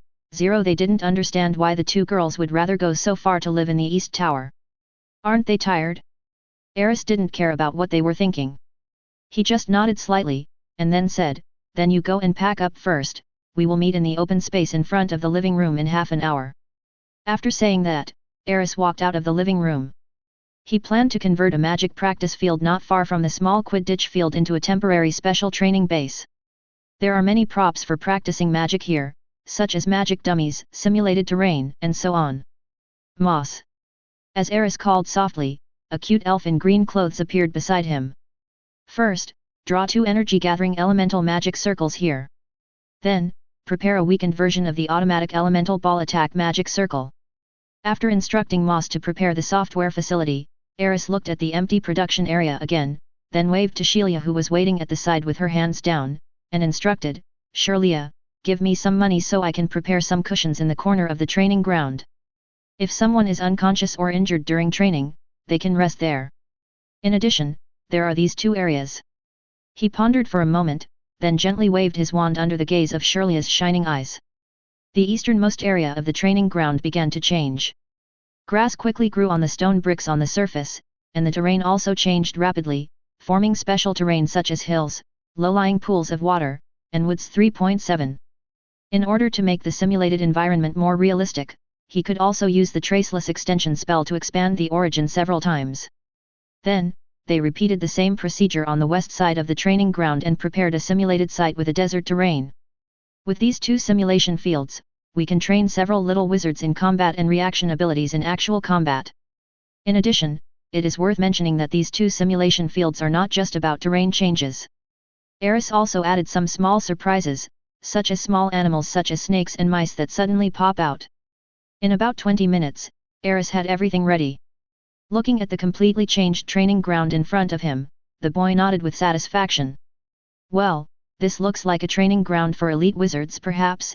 In the future, we can consider organizing a training class every holiday and inviting different people to visit the castle. Chapter 111. Brother, is this the training ground you prepared for them? At some point, Luna suddenly appeared behind Aris. After returning to the castle, the little girl went to play with Elise. She didn't even show up when Fudge and Dumbledore from the Ministry of Magic arrived. Aris knew that she was curious about the castle now, and might have gone to look for the Scimitarhorn snorkeler. So, I didn't bother with it and just told Snoopy to pay more attention. Yes, that's right. Aris nodded with a smile. Their spell-casting ability is improving too slowly, and needs to be strengthened. It's time for their true elemental magic. I also want to learn with them, is that okay? Luna looked at Aris seriously. But you don't have a wand. Is that okay? Looking at the little girl's expectant eyes, Aris smiled and shook his head. Okay, as long as you are happy. Thank you, brother. Luna smiled happily, revealing 2 dimples. 25 minutes later, with 5 minutes left before the time Aris and Harry agreed to meet, Hermione and Chu were the first to arrive at the training ground. 30. Is this the place for special training? Hermione looked around the training ground curiously. As for Chu, he was the first to rush to the simulated combat site. Wow, this place is so big. Chu made a sound of surprise. The actual combat field where the traceless extension charm was performed was as large as 2 or 3 regular Quidditch pitches. It was truly equivalent to a small outdoor training area, and it had all kinds of environments and terrains, making it very realistic. Next, the 4 of you. No, 5 of you. Aris glanced at Luna again and smiled. The 5 of you will undergo 2 weeks of special training here until the start of school. Harry, Ronald, being late is not allowed here either. Otherwise, the punishment will be even more severe than in Hogwarts Castle. Please remember this. Aris looked at the duo of saviors who had just arrived and said in a serious tone. Yes, Aris. Harry nodded. We shouldn't be late, right? Ronald scratched his head and looked at his good friend beside him with some uncertainty. I'm just giving you a friendly reminder and announcing the rules at the same time. Aris spread her hands and shrugged. After all, you guys have been through a lot at Hogwarts. Harry and Ronald lowered their heads and remained silent. Also, I'll give you one last chance. If anyone doesn't want to participate in this special training, you can tell me now. You can still have fun in the castle comfortably for 2 weeks, but once you choose to participate in the special training, you must strictly follow my teaching plan. Aris's eyes swept over several little wizards. Anyone want to quit? Although they didn't say anything, they all shook their heads silently. Hermione and Chu's idea is simple. Aris has always been their role model in study. Now, they have such a good opportunity to receive serious, individual instruction from Aris, and they are so happy. As for tiredness and hard work, when they were at Hogwarts, they had the experience of staying in the room of requirement for more than 20 hours a day. They gradually adapted to Aris's high-intensity learning method. As for Harry and Ronald, they are full of energy right now. Seeing how impressive and powerful Aris was, and how hard he studied, both of them subconsciously wanted to compete with him, especially Harry, who knew clearly that the murderer of his parents was most likely still alive. He must become stronger to have a chance of revenge. Ronald was just suffering along with his good friend. He actually wanted to quit and play comfortably in the castle for 2 weeks. But when I saw that the others were so excited, I felt embarrassed to be a deserter. However, think about it, as long as I become better, I will be excited to show off whether I go back to school or home. This way, I feel that all the hard work is worth it. Since no one wants to quit, then starting tomorrow, our training will officially begin. As for today, you guys should stay in the magic circle for another day. Especially Harry and Ronald, your perception of elemental energy is not that high yet. If you want to learn real elemental magic, you must work hard in the next 2 weeks. Then you may catch up with Hermione and Chu. Otherwise, you may be left far behind. Aris quickly made clear arrangements for everyone. Got it. Harry and Ronald looked at Hermione and Chu and nodded heavily.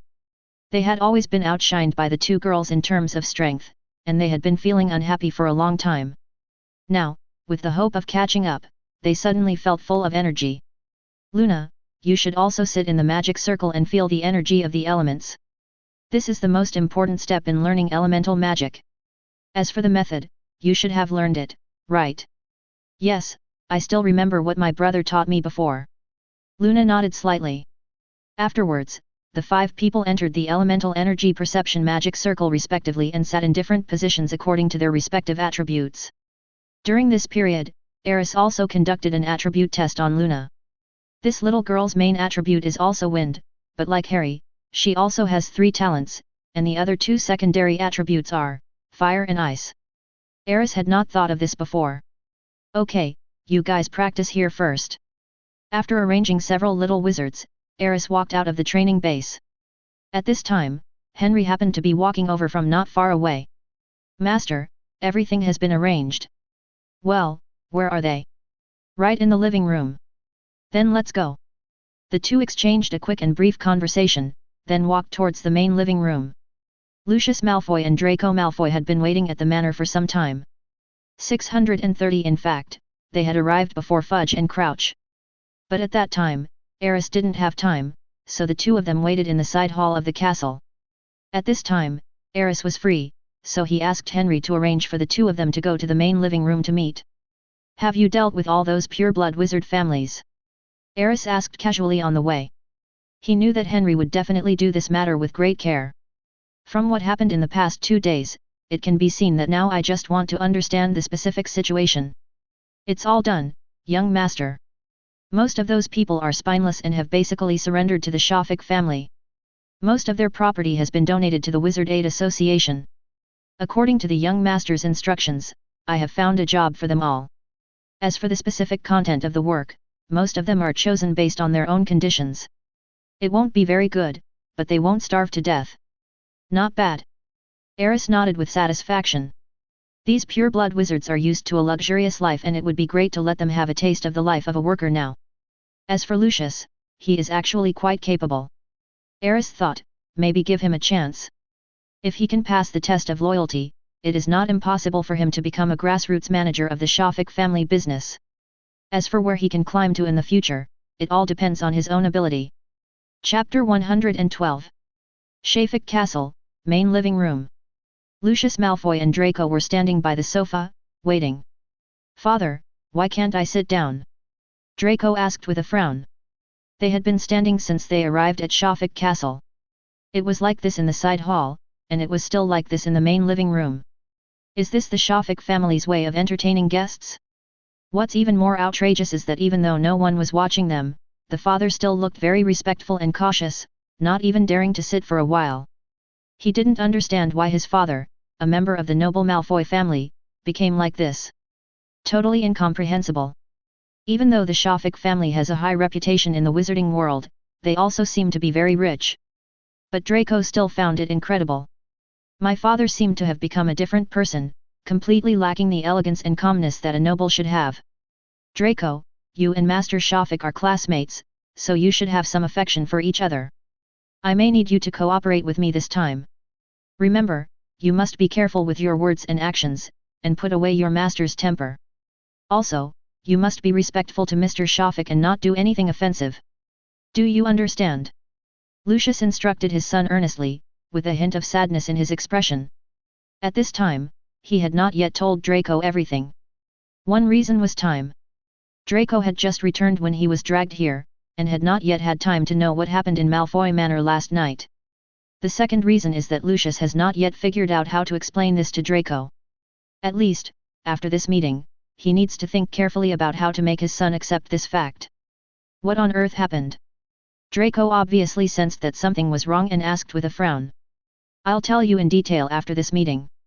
Lucius' eyes flickered, and he didn't even dare to look Draco in the eye. Remember what I just said, don't do anything that might anger Master Shizik. The life and death of our family may depend on this conversation today. I hope you can cooperate with me and we can save the Malfoy family together. After saying that, Lucius subconsciously turned his head and looked outside the door. There, 2 figures were approaching slowly from afar. Father, why should we do this? What's so great about Shafik, why? Draco still didn't understand, and was about to continue asking, but was rudely interrupted by Lucius. Shut up, remember what I just said, they are coming. The future of the Malfoy family depends on the outcome of this conversation. You must keep this in mind. After saying this, Lucius forced a smile on his face and walked towards the door. Hello, Master Shafik, it's an honor to meet you again. Lucius bent over, just like those who had complimented him before, and looked at the 30-year-old boy who had just walked into the door. He had a bright smile on his face, and even though it looked obviously fake, he was trying his best to put it on. Such obvious flattery and fear, as well as that attentive look, stunned Draco behind him. Father! He wanted to yell and ask why he did this, but he remembered Lucius' previous instructions and serious expression. The words that were already on the tip of his tongue were swallowed back into his throat, and he could only utter 2 syllables with difficulty that only he could hear. At this moment, he just felt his whole body was stiff, and he didn't even know what expression to use to face Aris. After all, they were classmates in school, but now they have become like this for no apparent reason. Draco had never experienced this feeling before. Perhaps, those who have come to his house to play would also have this kind of embarrassing experience. But, he is Draco Malfoy. Since when did the noble Malfoy family need to be so servile in front of someone? Besides, I'm not just a one-year-old boy. This was totally unacceptable to Draco. Hello, Mr. Malfoy. Aris smiled at Lucius, then naturally looked towards the figure standing stiffly in front of the sofa in the living room, and then greeted him again, Master Draco, I thought you were going to stay in school for 2 more days before coming back. I heard that you were planning to secretly visit Hogsmeade Village before leaving for the holiday. It seems that there has been a change of plan. Hello, Mr. Shafik. Draco greeted Aris with a stiff expression. He's no longer a young master. Lucius' voice suddenly interrupted again. He was still smiling, and humbly bowed his head and bent over, and said to Aris, compared with Master Shafik, Draco is just an ordinary Hogwarts freshman.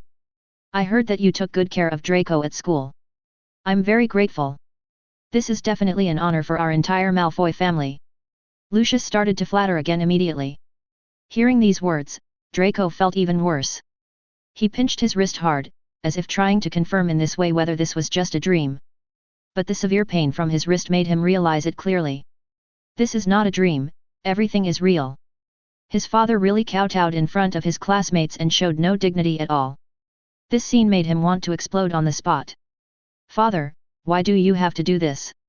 In the end, he couldn't help but grit his teeth and questioned out loud. Have you never thought about my feelings when you treat Aris like this? How can I continue to get along with him in school from now on? Are you crazy? Then, he looked at Aris, his eyes seemed to be breathing fire. What on earth did you do? What on earth is the reason for all this? Draco could no longer control his emotions and yelled without caring about anything. At this time, Lucius's expression had completely changed. He originally wanted to rely on the friendship between Draco and Aris, who both went to school at Hogwarts, to gain more living space for the family. But now, things seemed to be going wrong. He repeatedly warned his son not to do anything that might anger Aris. This BD actually dared to yell at others. Master Shafik, I'm sorry, I'll take care of it right away. Lucius ran towards Draco in panic, fearing that Aris would get angry and start killing people again like he did last night. At this moment, his whole heart was lifted up. He had never felt fear so real hanging over him. Lucius. At this time, Aris' voice sounded faintly. Why don't you let Draco finish? I think, he is right. In fact, Aris also didn't understand why this old man Lucius would do such a stupid thing. Even if you bring Draco with you. Why don't you tell him the whole story? Not to mention Draco, who has a bad temper and a proud personality. No one can stand this. He now finds it interesting. This is a good show, it seems there is something to watch. Chapter 113. Master Shafik. Lucius looked at Aris with some fear and confusion. He was somewhat unable to understand the boy's thoughts, yet he did not dare to make any decision rashly. He could only stand there at a loss as to what to do. Aris, are you threatening my father? Draco clenched his fists and stared at Aris. In his opinion, if it weren't for Aris's threat, Lucius would never have become like this. He had not even thought about how the Malfoy family, as one of the sacred 28 clans, would be willing to be threatened unless they were caught by someone or were under an irresistible force. After all, he is still a child, and Draco's ideas are still a bit naive. I thought that as long as I resisted bravely, I could change something. Little did he know that Lucius was about to cry at this moment. Threat. Aris smiled. Perhaps, you can understand it this way. No, I, Draco Malfoy, will never be threatened by anyone. Draco said in a firm and stubborn voice. Bang! Lucius slapped Draco directly on the back of the head, almost knocking him to the ground. Apologize to Master Shaq immediately. Lucius said coldly. Draco still stared at Aris with an unyielding look. Okay, you two. Aris sighed. In fact, I know very well why you came here today, Draco. I admire your courage and understand the resentment in your heart. If you think that the noble Malfoy family does not need to ask for help, then let's end our conversation here. Having said that, Aris stood up and was about to leave. Wait, Master Shafik. Seeing that something was not right, Lucius quickly stepped forward, knelt on the ground, and grabbed Aris' arm. Master Shafik, it is Draco who is ignorant. Please don't be angry. The Malfoy family is willing to be loyal to you and willing to give everything. Please give us a chance and let us work for the Shafik family. Lucius's face was panicked, and his voice was even trembling. He knew very well that if Aris turned around and left now, then the Malfoy family would be really finished. Lucius Malfoy, like all the other pure-blood wizards, could only find the cheapest job outside, working hard every day but still not enough to feed his family. He couldn't imagine how painful such a life would be. He would rather die than suffer such an insult. At this time, all the property of the Malfoy family had been looted by the Barton family. If they don't get a chance from Aris today, perhaps the 10 families will start to starve from tomorrow. Father! Draco stared at the scene in front of him in a daze, his gums almost breaking. He still didn't understand why things turned out like this. It just felt like everything was a nightmare. He even naively thought that if he woke up from the dream, everything would return to normal. Lucius, I think you should explain to Draco first. He has every chance of knowing the truth. Otherwise, he might not be able to get over it and do something that you will regret. Aris glanced at Draco, chuckled and shook his head. Okay, I'll explain it to him now, but, please don't leave, I'll solve this matter right away. As he spoke, Lucius quickly came to Draco, his expression suddenly becoming somewhat painful. Draco, you have to be mentally prepared. The once noble Malfoy family has disappeared. We are bankrupt. If we can't get a job from Master Shafik, I'm afraid we will soon face a desperate situation. We may not even be able to afford food, let alone your pocket money at school. This is all my fault. Lucius finally lowered his head and told Draco everything. We have united to divide up the Shafik family's property. But Master Shafik has calculated everything, and our plan has failed. As Draco listened to Lucius's narration, his expression became uglier and uglier. His already pale face was now completely devoid of any color. He clenched his fists tighter and tighter, and a look of disbelief appeared on his face. Father, how could you do such a thing? Draco muttered to himself, suppressing his shock, and listened to the whole story reluctantly. His clenched fists gradually loosened weakly. Then, he stared at Aris blankly with a complicated expression, as if he wanted to cry but couldn't. At this moment, he felt as if the whole world was about to collapse. If the Malfoy family simply had no money and had to live a hard life in the future, he could still endure it. What he couldn't stand was that the noble Malfoy family had done such a terrible, even disgusting thing, and Aris, who he had thought was the perpetrator, had turned out to be the victim. And now all of this is caused by his father's greed. It's all the Malfoy family's fault.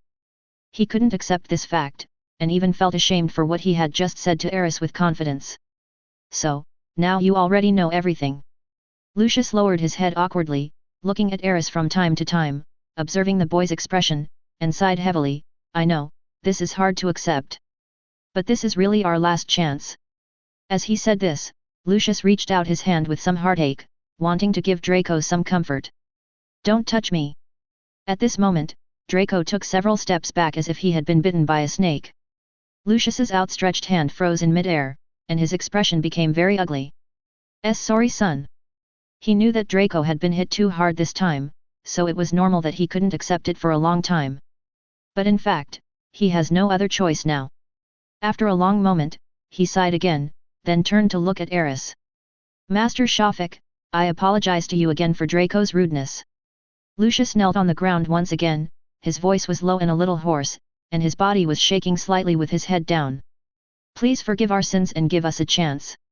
I promise, as long as you can give me a decent job so that my family and children will not go hungry, I will do my best to create value for the Shafik family. I beg you. Lucius prostrated himself on the ground and knocked his head hard without any hesitation. Father, that's enough. Draco's heart broke when he saw this scene. He rushed to Lucius' side and tried to pull Lucius up from the ground. However, for the Malfoy family, Lucius gave it his all and just lay on the ground motionless. Aris, please. At this time, Draco completely put aside his so-called dignity and knelt down towards Aris. His tears flowed from his eyes, and he looked at Aris and said in a sobbing voice, Please, give us a chance. I, Draco Malfoy, will be your servant from today on.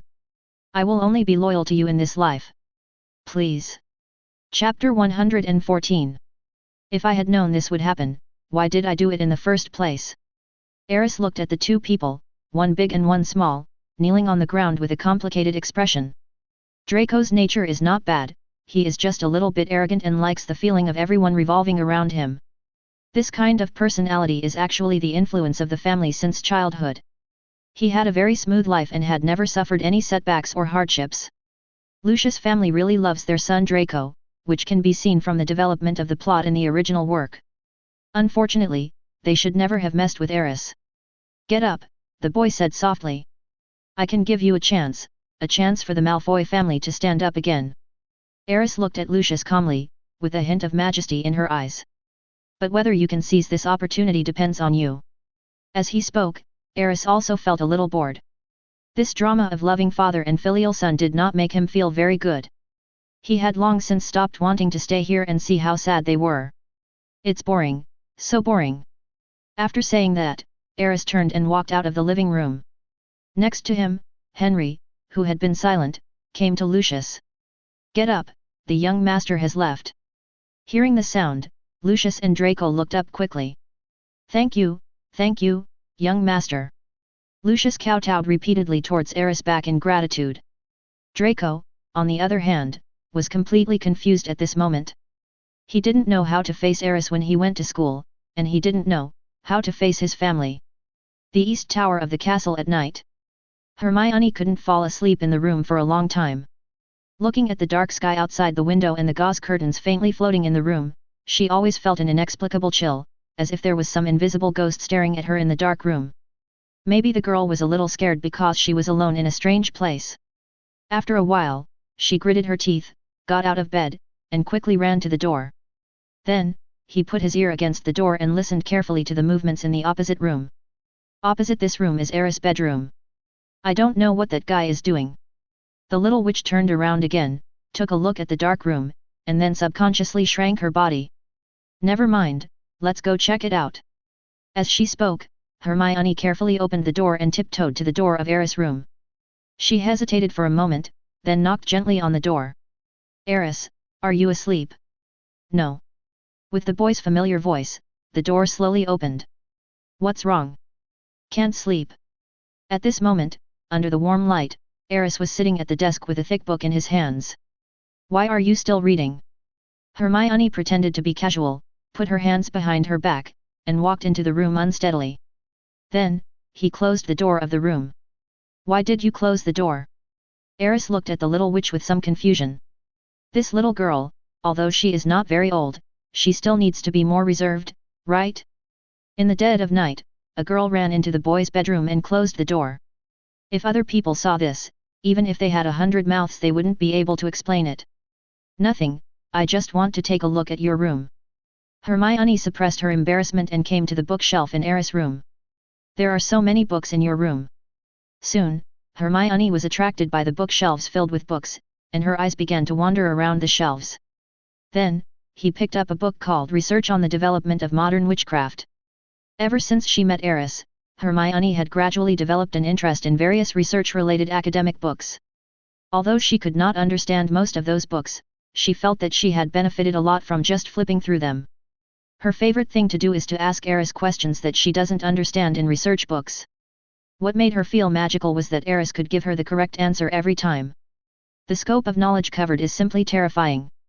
Hermione often thought that perhaps even the professors at Hogwarts did not have as comprehensive knowledge as Aris in certain areas. This is definitely not an exaggeration. You want to read a book, too? I watched the girl holding a book, jumping directly onto the bed, and then skillfully lifting the quilt and getting in. Aris suddenly felt something inexplicably strange. She is so natural. She doesn't even know what to say. That's my bed, Miss Granger. Don't worry about me. Hermione's face was a little red, but she still pretended as if nothing had happened. I'll read a book for a while, and I'll fall asleep when I feel sleepy. She would let Aris know that she wanted to sleep in the boys' room because she was afraid. Aris stared at Hermione blankly, and noticed the blush on the girl's face. At this point, he already understood a little. I know that girls may be a little scared when they sleep in a strange place for the first time. So, I could only smile and shake my head helplessly, and not care about it anymore. Anyway, the bed was big enough, and considering the small bodies of the two 11-year-olds, it wouldn't feel crowded even if 4 or 5 of them slept on it. Then do whatever you want. I'll read some more books. Aris took one last look at the girl, and seeing that she still kept her head down and didn't dare to look at anyone, he shook his head in amusement. Soon, the room fell silent again. They both read quietly, and for a moment the only sound was the occasional call of the nightingale outside the castle. A cool breeze blew in from the window, and the little witch subconsciously shrank her body. Aris then waved his hand and controlled his magic to close most of the window, leaving only a tiny gap. Seeing this scene, a smile appeared on the little witch's face. Then, I found a more comfortable position on the bed and lay down. At this time, she was already feeling a little sleepy.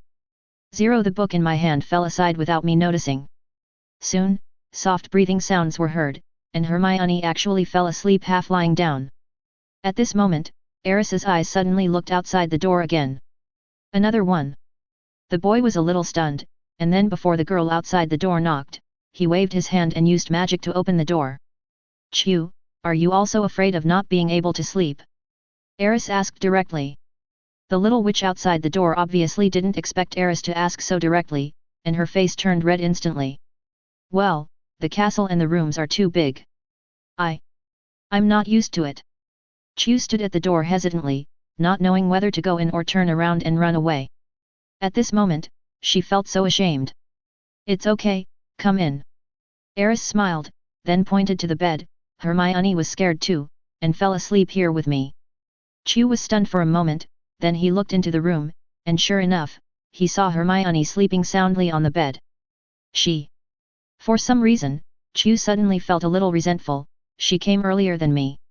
After seeing Hermione, Chew no longer hesitated. He walked straight into Aris' room and closed the door. Under Aris's gaze, he quickly crawled into Aris's big bed like a thief. Then, not daring to look at the boy, she simply covered her little head with the quilt. "You'll be deprived of oxygen if you sleep like this," Aris reminded helplessly. However, Chew still didn't dare to stick his head out, and even shrank back into the quilt. Seeing this, Aris could only shake his head helplessly. Chapter 115. "Well, we really need to get together to play mahjong." Aris looked at the two little witches on the bed and sighed, feeling both amused and helpless. Hermione had already laid down on the bed without knowing when. The book she had been reading fell beside her arm. Her delicate white arms were sticking out from under the quilt, looking very small and cute. Her breathing was even, and it was obvious that she was fast asleep. Then, Aris glanced at Chew on the other side. The little witch in the quilt didn't move at all and looked like she had fallen asleep.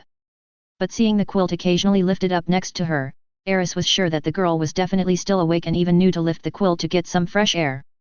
Aris didn't go forward until the girl was extremely shy. Just as he passed by, he gently pulled the quilt, just enough to let Chew's head out. He suspected that if he didn't do this, the girl might be so shy that she would suffocate herself. "Okay, go to sleep."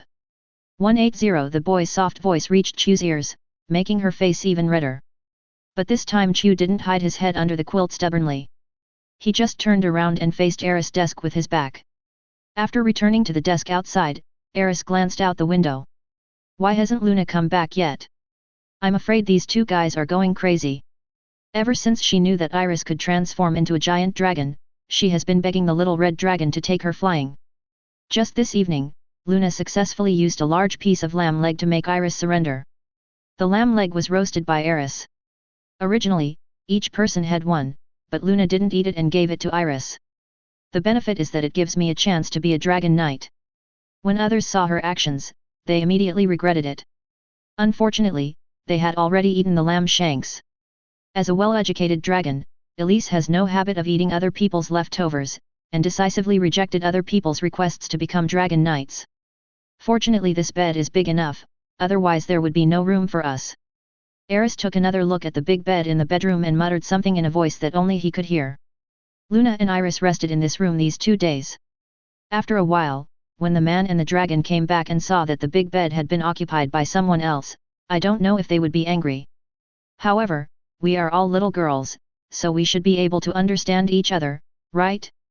This castle is really too big. It was normal for the 11-year-old little witch to feel a little scared living alone in such a big and deserted room. Even Aris felt a little uncomfortable on the first day he lived in the castle.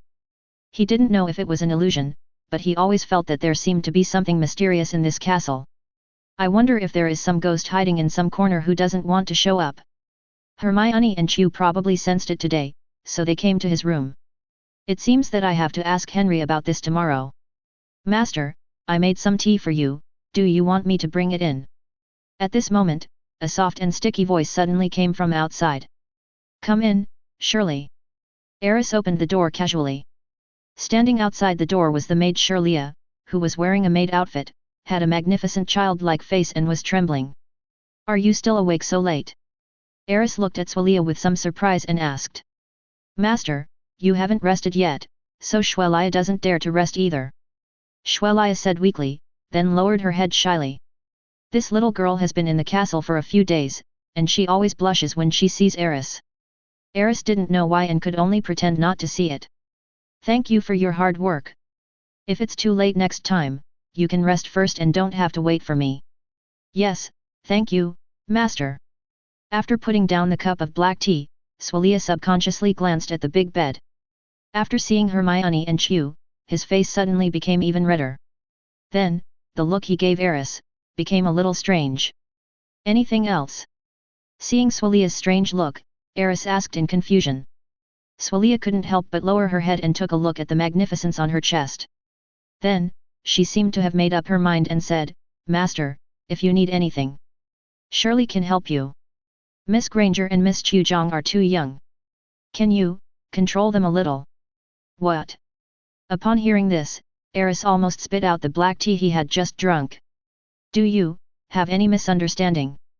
The boy stared at the beautiful maid in front of him in amazement, and he felt that she seemed to have the wrong idea. Actually, I wanted to say this when Miss Luna was sleeping in your room. Shirley's face gradually became redder and redder, but some inexplicable sense of responsibility seemed to drive her to continue speaking. Even if you really like them, you should wait until they grow up a little bit. Besides, Master, you are still young, so you must take care of your health. Stop, stop. Aris looked at Shirley dimly, shaking his head in disbelief. I didn't expect you to be this kind of Shirley. Perhaps, Uncle Henry and the others are mistaken. You are the most powerful third girl in the Barton family. Ah! Shirley was stunned for a moment, then suddenly excited. Master, what did you just say? I am a witch? Is it possible for me to do that? But Uncle Henry and the others all said that I am a squib. Although I always think they might be wrong. Well, you are definitely a pure dirty girl. Aris nodded expressionlessly. Then can I also learn magic with the young master? Shirley's eyes became brighter and brighter. Aris held his forehead speechlessly. Master! Is what you just said true? Are you kidding me? Master? You really don't need my help. The grandmother in my family taught me about this and also provided me with some training. I promise that I will give you a very good experience. Aris couldn't bear it anymore and waved his hand. Before Shirley could react, she felt her body suddenly lighten and a gust of wind blew beside her ears. When she stood still again and looked around, she found that she had been kicked out of the young master's bedroom. Looking at the tightly closed door in front of her, Shirley pinched her cheeks anxiously. What should I do?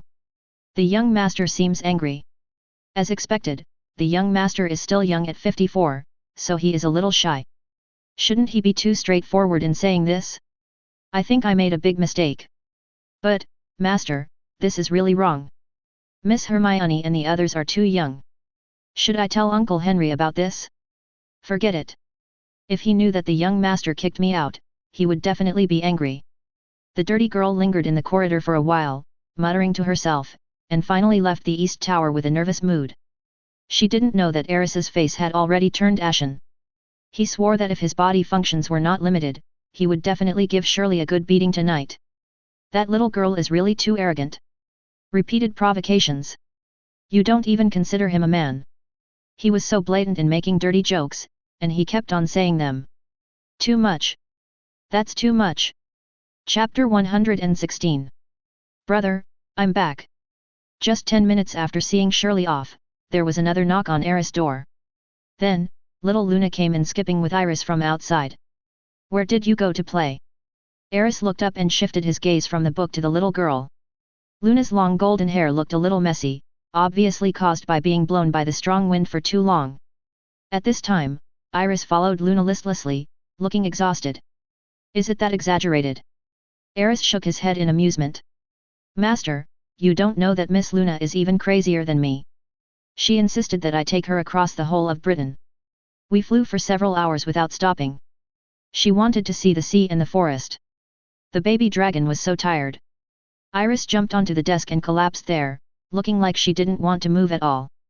"You went to other countries?" Aris was a little surprised.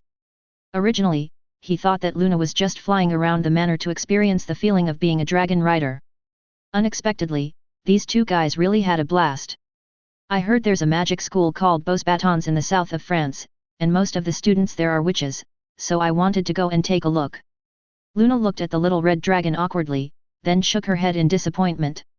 "Unfortunately, we searched for a long time but still couldn't find that school. Beaux Batons Academy of Magic."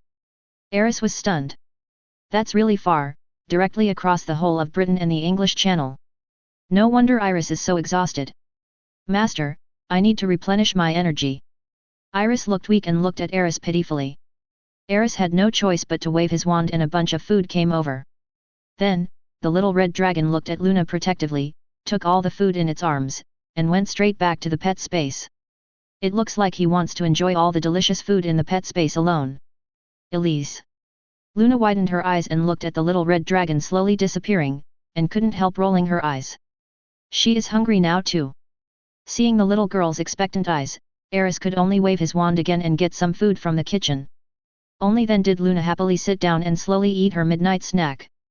"Brother, are they sleeping here today too?" As soon as Luna entered the room, she found Hermione and Chu already asleep on the big bed in the bedroom. She looked at Aris with a strange look in her eyes and spoke softly with a hint of coquettishness in her tone. "Well, it's said that a person is afraid of not being able to sleep." Aris smiled, then lowered his head somewhat awkwardly and continued reading the book in his hand. "Brother, do you like them?" Luna's voice sounded again, her tone became even stranger, and there seemed to be a hint of displeasure in it. "Why do you say that?" Aris coughed lightly and did not give a direct answer. "If it was Harry Potter, my brother would definitely not let him into the room.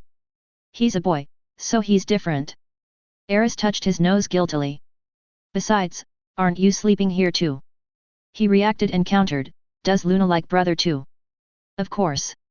The little girl nodded without any hesitation. "No, I mean." Aris suddenly felt like he had shot himself in the foot. "I know what you mean." Luna tapped her chin and said seriously, "I just like my brother. When we grow up, if my brother is willing to live with me, then Luna will marry him. Let's talk about this later." Aris felt a little overwhelmed. This little girl plays straight ball. Who can stand this? "Brother, don't you dislike Luna?"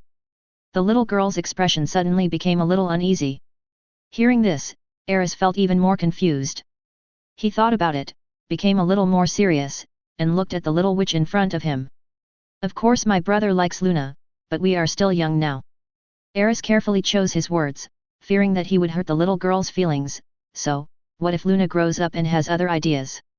Perhaps, you just haven't seen anyone better than my brother yet." "There will never be anyone better than my brother," Luna said with certainty. "As long as my brother is willing, Luna will definitely marry him when she grows up." The little witch looked at Aris seriously and firmly, with a hint of persistence in her eyes. Hearing this, Aris fell silent. He admitted that if Luna married someone else when she grew up, he would definitely feel very uncomfortable and he didn't even dare to think about such a result.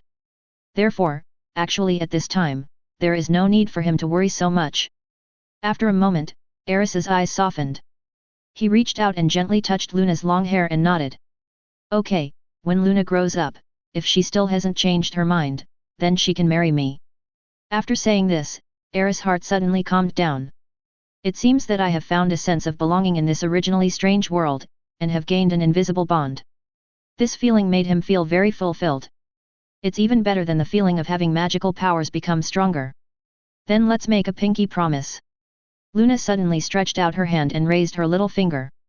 Seeing this, Aris shook his head in amusement, but still stretched out his little finger and hooked it with the girl's finger. After you make a pinky promise, you can't go back on your word. Luna said, looking at Aris seriously. Well, no regrets. Aris nodded seriously. At this moment, the smile on the girl's face was as bright as the stars in 007's story, so stunningly beautiful. Suddenly, Luna seemed to have thought of something and her smile suddenly faded. Brother, what should we do? The girl pointed to the bed. Aris was confused by this sudden turn of events, and then said with a smile, they didn't say they wanted to marry my brother? Is Luna jealous? Who knows? The girl pouted, then suddenly turned around, okay, I'm sleepy and I'm going to sleep. She didn't know what she was thinking about, her face suddenly turned red. Then he quickly turned around, got into bed and crawled into the quilt. Just when Aris was stunned, the girl poked her head out again and said in a low voice angrily, brother is not allowed to sleep on the bed tonight, humph. After saying that, Luna put her little head back into the quilt. This. Aris' mouth twitched slightly. If I don't sleep on the bed, where can I sleep? That's a bit too much. Not only do you occupy my bed, you also want to occupy my room. Looking around the whole room, it seemed that the only place where one could sleep was the small sofa next to the desk. But, why? Aris rubbed his brows and shook his head helplessly. Forget it, it's better not to fight with women. Although the bed is big, it is still quite crowded with so many people sleeping on it. Just think of it as taking care of girls. Chapter 117. Wake up, gather at the training ground in 20 minutes. Aris' voice suddenly rang out in the castle along with the sunrise. After using the amplification spell, his voice echoed throughout almost the entire castle. Inside the room, Hermione suddenly sat up from the bed, then looked to the side in a daze. Good morning, Hermione. Chu greeted the little witch in a muffled voice. Good morning. Then, Gu's voice came from the other side of the bed. Morning. Hermione covered her forehead and smiled. She was the first one to fall asleep and had no idea what happened afterwards, so this was the most embarrassing moment. Afterwards, the three of them looked at each other, got out of bed tacitly without saying a word. Hermione and Cho hurried out of the room. Brother got up so early. Luna yawned and started to change clothes in the room happily. At this moment, a sense of joy suddenly arose in her heart. Well, she was the only one who could change clothes in her brother's room, which seemed to be a pretty good feeling. Harry and Ronald also slept together in the same room. After hearing Aris' voice, the two of them jumped up from the bed as if they were dead. That seemed to be Aris' voice just now. Ronald mumbled in a daze, without opening his eyes.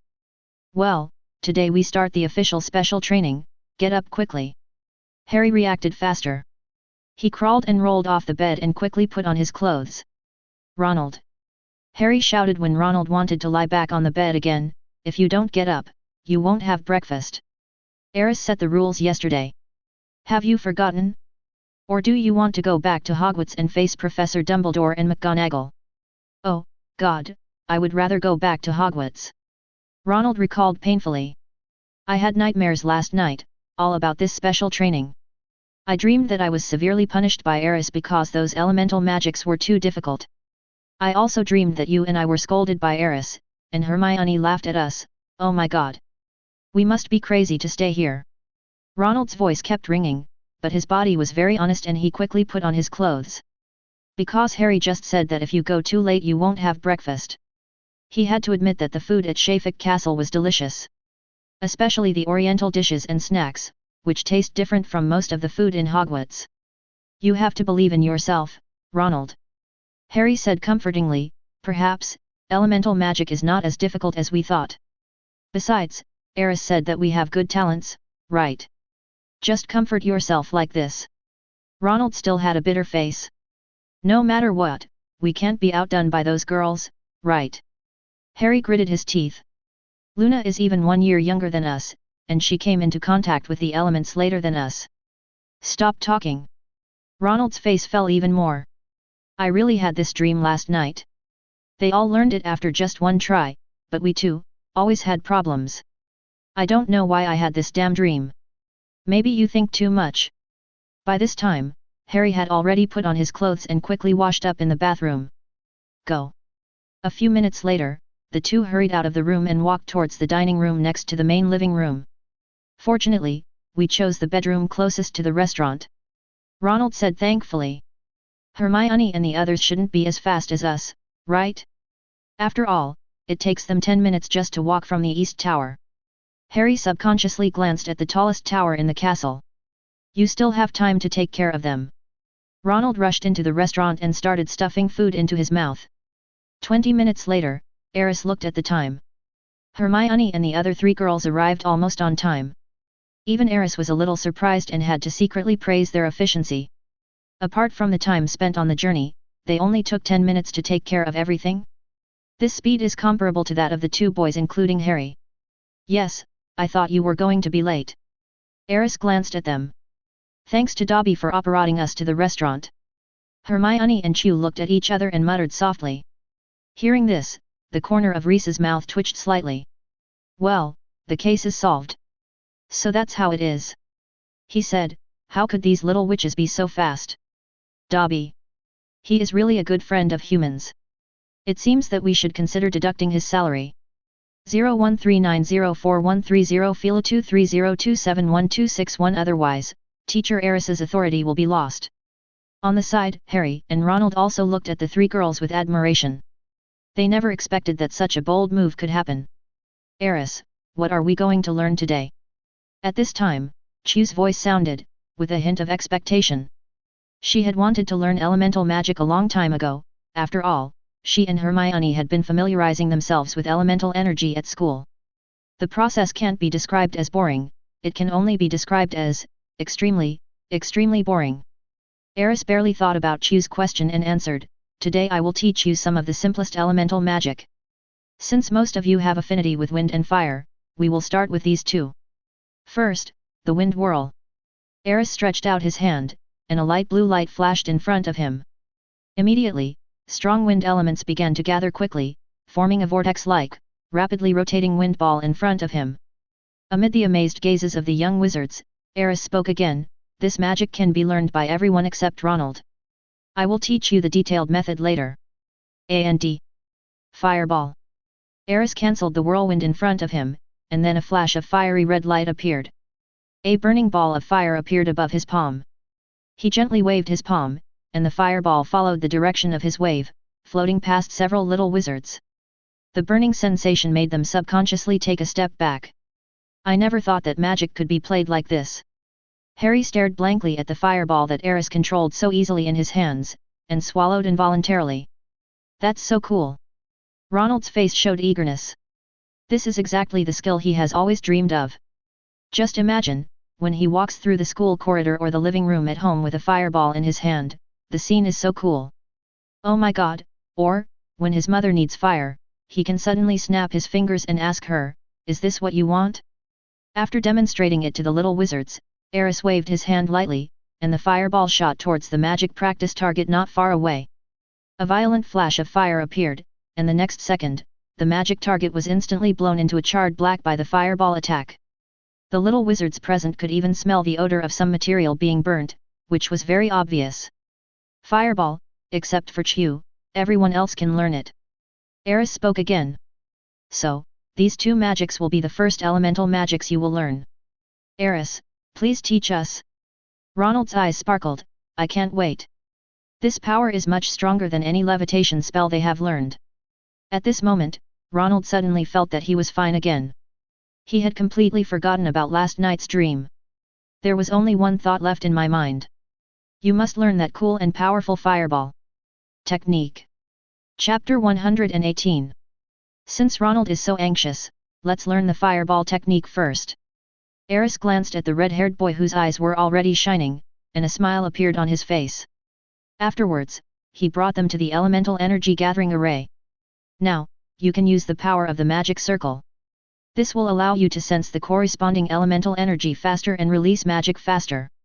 This is very simple. I believe you will be able to master the essentials soon. As he spoke, Aris arranged all the people to fight in the elemental magic circle. Then he began to explain in detail the process and techniques of releasing the fireball. First, we need to communicate the energy of the fire element. Then, in the process, we need to use magic to pull the energy together.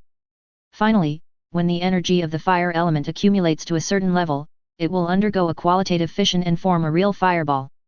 Just like this. Aris stretched out his hand again and summoned a fireball. Do you understand? The little wizards looked at each other, then nodded as if they understood. I think I understand. Hermione murmured, then closed her eyes and began to feel the fire energy in the magic circle. With the blessing of the magic circle, the elemental energy around her is abnormally active. But she must accurately filter out the fire element from these disordered energies, and then use magic to guide it. Time passes by every second. Several little wizards closed their eyes one after another. Even Ronald, with the special reminder from Aris, successfully understood the key points of releasing the fireball. The entire training ground suddenly became quiet. Only a few young wizards with different cousins were left, trying hard to catch bugs repeatedly in the elemental world.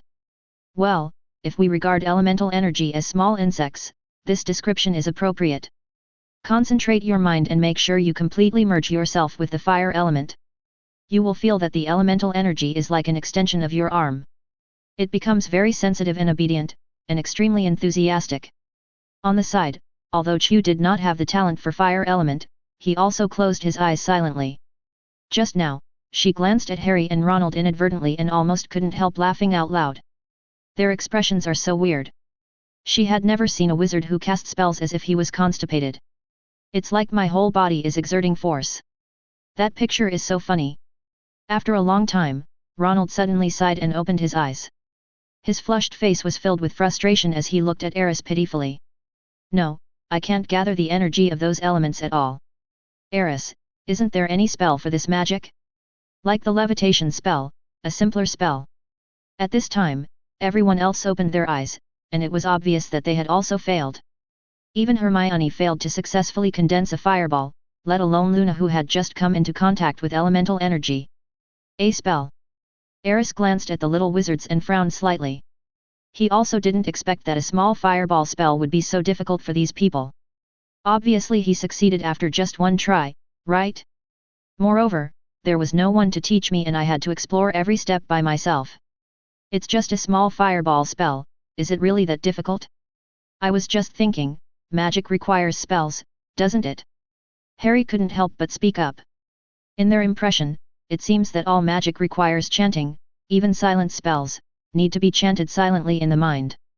But Aris taught them fireball, but not spells. At this moment, the little wizards were even wondering, could it be that Aris had forgotten? Okay, let me think about it, a spell, right? Aris looked at the few people, turned around helplessly, pinched his nose, and thought seriously. If the normal process is followed, fireball should also have a spell, and its function is probably to help casters guide elemental energy more focused, which is similar to the effect of the spells in the current magic system. However, the elemental magic system was originally developed by Aris himself. When he invented the fireball technique, he did not even think about the problem of spells, because his mental strength was strong enough and he did not need any spells at all. It would be quite troublesome for him to suddenly come up with a spell now. At this moment, Aris suddenly thought of those childish magic spells in some fantasy novels.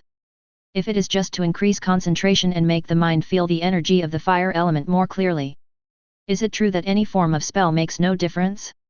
Thinking of this, he stretched out his hand, emptied his mind, and abandoned the control of his mental power over his magic power. Then, he slowly recited, "Great fire elemental spirit, please obey my call," and burst into flames, condensing into a scorching fireball. A ball of fire appeared above Aris' palm again, and a scorching heat wave spread instantly. Sure enough, apart from slightly increasing concentration, this spell is completely useless. Aris looked at the fireball in his hand and muttered in a voice that only he could hear. Although he had chanted a spell just now, the appearance of the fireball was mainly the result of his mental power actively controlling the magic power to guide the elemental energy, and had nothing to do with chanting the spell. However, chanting the mantra while guiding the elemental energy can indeed improve your concentration. This is better than nothing, right? Thinking of this, he coughed lightly, turned around and looked at the little wizards again. Did you all hear clearly? This is the spell of fireball. Is it such a long spell? Harry and Ronald looked at each other, both dumbfounded. Even Hermione and Chu looked at Aris suspiciously, with strange expressions. If you need to recite such a long string of spells every time you cast a fireball in battle, the enemy's attack would have already arrived. If that's the case, there doesn't seem to be any other meaning in learning this magic except to show off, right? The function of the spell is to help you concentrate and guide the elemental energy. If your attention is focused enough and your mental strength is strong enough, you can condense a fireball in an instant. There is no difference between having this spell or not. Aris spread his hands and said seriously, just like the levitation spell, if you have strong enough control, you can also use the silent casting technique to cast the spell, which is actually the same idea. But you are totally unable to do that now. So, just recite the spell honestly first. After saying that, Aris waved to the little wizards and urged them, why are you still standing there? Keep going. I understand. Ronald's eyes lit up again, and then he closed his eyes again. So that's how it is. Harry nodded as if he had understood something. Is this really, okay? Hermione muttered, but tried to close her eyes. Then, bursts of second-rate spell chanting began to be heard in the training ground. Great Fire Elemental Spirit, please obey my call and burst into flames. Great Fire Elemental Spirit, please obey my call and burst into flames. Watching this scene, Aris tried hard to hold back his laughter, stroking his chin as he walked outside. Great, another energetic day. To all the middle school students, let's do our best today. Chapter 119. Evening. In the training ground, several young wizards were lying exhausted in the magic circle. No, it's no use. Ronald looked frustrated and felt like he was going to lose the will to live. I suspect that Aris didn't teach us the correct spell, which is why we can't cast the fireball spell. But, when he chanted the spell, he did perform the magic. Harry frowned, trying to analyze what went wrong. They thought they were very focused and serious. Even in their first spells class, they had never been so serious. In fact, Aris can summon fireballs without any spells. Hermione added. So, there might be something wrong with this spell. Harry looked at the little witch. But Aris didn't need to lie to us, did he? Chu was practicing wind magic today. Like the others, she had never succeeded even once and was feeling a little depressed. Hermione, how long did it take you to practice the levitation spell? Harry suddenly asked. About a week. Hermione thought for a moment and replied, although I succeeded in the first try in class, I had already reviewed the content of that class and practiced the spell before that. So, even you took a week to learn the levitation charm. Harry was stunned. Otherwise, it's not that easy to master a spell. Hermione shrugged. I'm wondering if we are too anxious. Ronald's voice suddenly sounded. Sure enough, today's training is exactly the same as what I dreamed about last night. Elemental magic is not that simple perhaps, it's not that my brother's spell is problematic, but that we simply don't understand the key to this magic. Elemental magic is different from the spell system we know now. The magic of the garden focuses more on the control of the mind over the magic power. At this time, Luna's voice came from the magic circle at the side, her tone was calm and ethereal. She stretched out her hand, as if feeling something, and then spoke again, today I have been feeling the elemental energy that my brother mentioned, so when you cast the spell, I can feel the fluctuation of the elemental energy over there more clearly.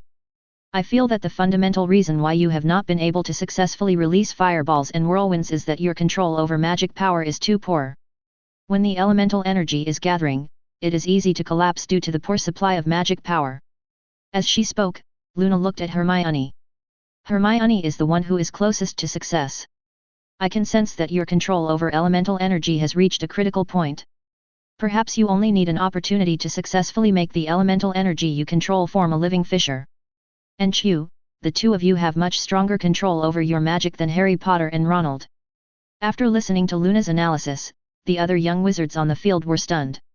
They didn't expect that Luna, who was only exposed to elemental magic on her first day, could see so many details that even they didn't notice. Especially Hermione, who looked at Luna in surprise. Luna, can you really sense the elemental energy we mobilize when casting spells? Is this weird? Luna looked at everyone in confusion. It's really incredible. Harry was also surprised. The first day I sensed the elemental energy, I almost fell asleep. I didn't feel anything at all. I'm in the same boat as Harry. Your situation is definitely not common. Ronald nodded in agreement. Perhaps Luna is also a genius like Aris. Chu looked at the little girl with a hint of envy. Compared to my brother, I'm far behind. Luna smiled and shook her head. Then she glanced in the direction of the castle. It seems like it's almost time for dinner, why don't we take a break first? No, I just don't believe I can't learn it. Ronald muttered and went back into the magic circle.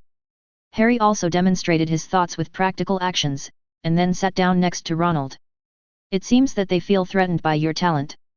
Hermione glanced at the two of them, then shrugged at Luna. Forget it, I'll practice for a while. Hermione said, and turned back to the magic circle. I'll be back to the castle later too. Chu also nodded to Luna. Are you working so hard?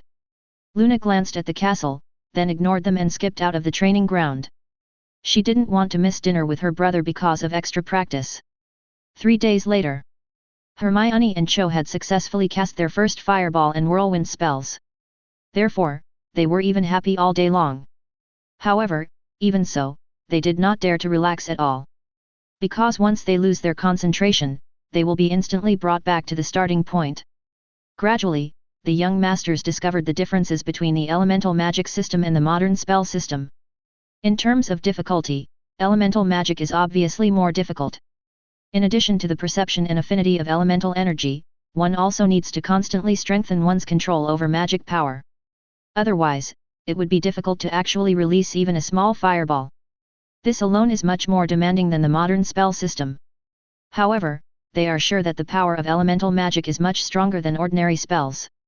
This strength is not only in lethality, but also in destructive power.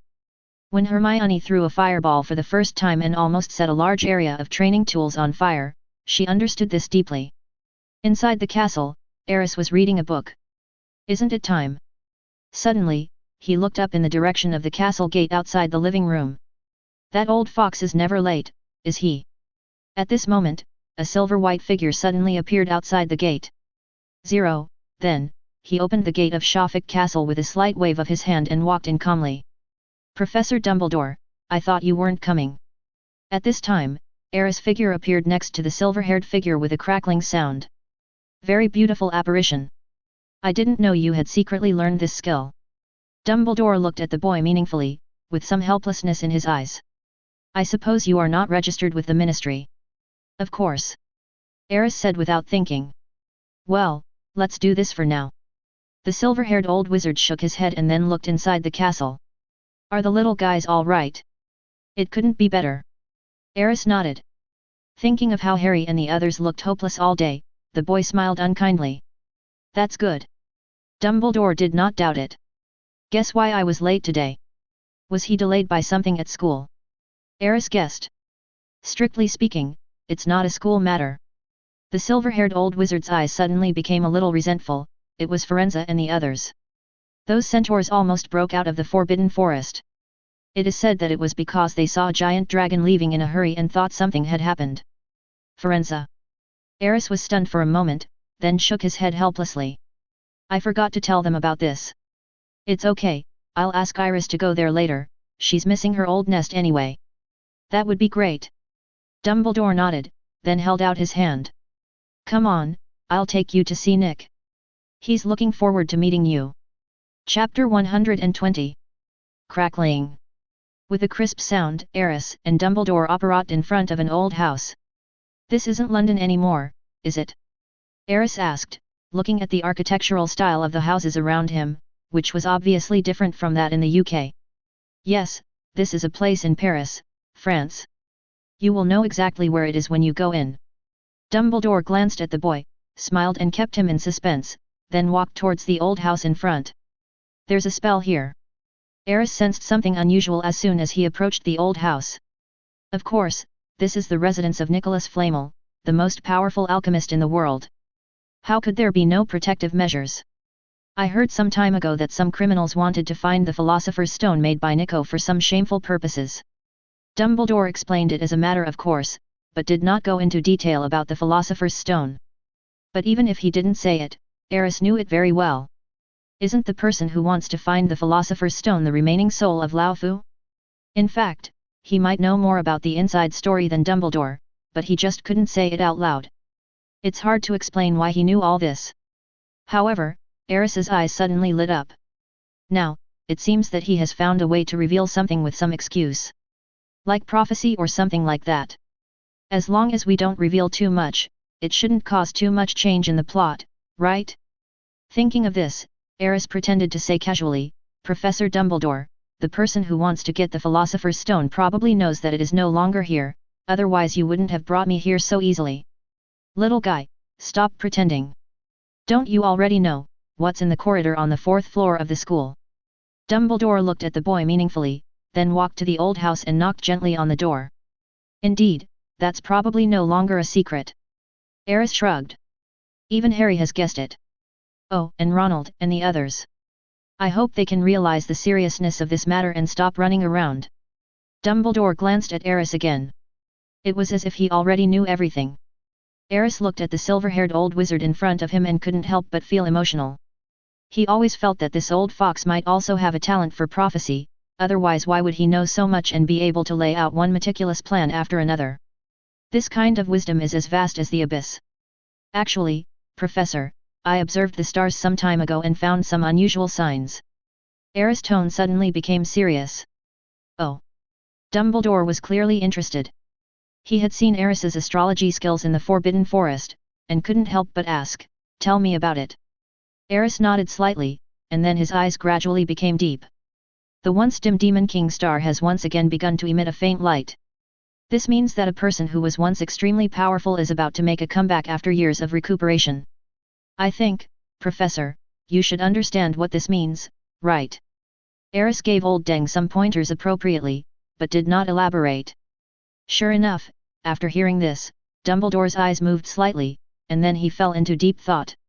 At this moment, the door of the old house in front of the two of them suddenly opened automatically. Then, an old man with wrinkles all over his face and a trembling walk appeared in front of the two. Oh, Nick, I'm so glad to see you're still standing. Dumbledore quickly came to his senses, opened his arms to the old man, and the two of them gave each other a gentle hug. Obviously, Dumbledore was carefully controlling his strength, as if he was afraid that a little more force would break the old man's bones. Nicholas Flamel, who has lived for more than 600 years, is still alive in this world miraculously, but his body has long been decayed. He can only barely maintain the ability to move, and he is probably unable to perform some difficult movements. Dumbledore, is this the very gifted child you were talking about? Nikolai's gaze quickly turned to Aris. His eyes were very strange, without any cloudiness, and even seemed to emit a clear light, which was totally unlike the eyes of an old man. Hello, Mr. Flamel. Aris greeted politely. Okay, come in first. I'm still conducting an experiment and can't leave for too long. As he spoke, Nick Flamel turned around and walked quickly into the house. The old man's walking posture was very strange, and his steps were very small. Aris guessed that the old man was afraid of the risk of fracture if he stretched his legs too far. After all, most of his muscles were already stiff, even out of control. Dumbledore glanced at Nick Flamel's back, then turned to look at Aris very seriously and asked, how sure are you about the prophecy just now? I'm not sure either, but the difference shouldn't be too big. I can feel the wheel of fate turning. A certain fateful cycle is about to start all over again. It's not just about the kingdom of God mentioned by the centaurs, but also about a demon king who is known to have fallen. What else did you predict? Are there any specific events? Dumbledore's expression became more and more serious. He knew very well that Aris's predictions were somewhat accurate, otherwise the centaurs would not respect and trust the boy so much. No, you know, prophecy is not as simple as looking for memories in a pensieve. Aris shrugged. I understand, I understand. Dumbledore muttered to himself, then took Aris into the old house. There's something else going on here. Just after entering the old house and passing through a corridor, Aris saw a very large laboratory. Nick Flamel was standing in the middle of the laboratory, tinkering with some equipment. It looked like some kind of experiment. No wonder he just said he's still doing alchemical experiments and can't leave for too long. Aris looked at the old man who even trembled when he walked, and suddenly felt a trace of admiration in his heart for being able to do one thing and stick to it for such a long time. He is truly admirable. Over 600 years of experience and knowledge in focusing on one thing. 1.3. No wonder everyone says that Nicholas Flamel is the most powerful alchemist alive today. Why, shouldn't it be like this? At this time, Nick Flamel walked back and forth on the laboratory table with some confusion, muttering to himself. Aris walked a little closer and heard what he was saying. It seems that this alchemy experiment did not achieve the results he expected. Aris turned his gaze towards the test bench and immediately summoned Moss. Moss appeared in the center of the test bench in front of him in a form that was projected onto Aris' iris. Scan, collect Nick Flamel's test data, analyze and reconstruct. Try to restore the correct experimental steps and results. Moss, I leave it to you. Yes, Master. Moss's slightly deep and mature voice rang in Aris' mind. Chapter 121. Nick, what happened? Something went wrong with the experiment. Dumbledore came to the test bench, took a quick look at the device on it, and then looked away. Although he also knew some alchemy, the gap between him and McGonagall was still too big. It was impossible to tell what this alchemist was tinkering with. Judging from the equipment and materials on the laboratory table, he seemed to be researching some kind of potion.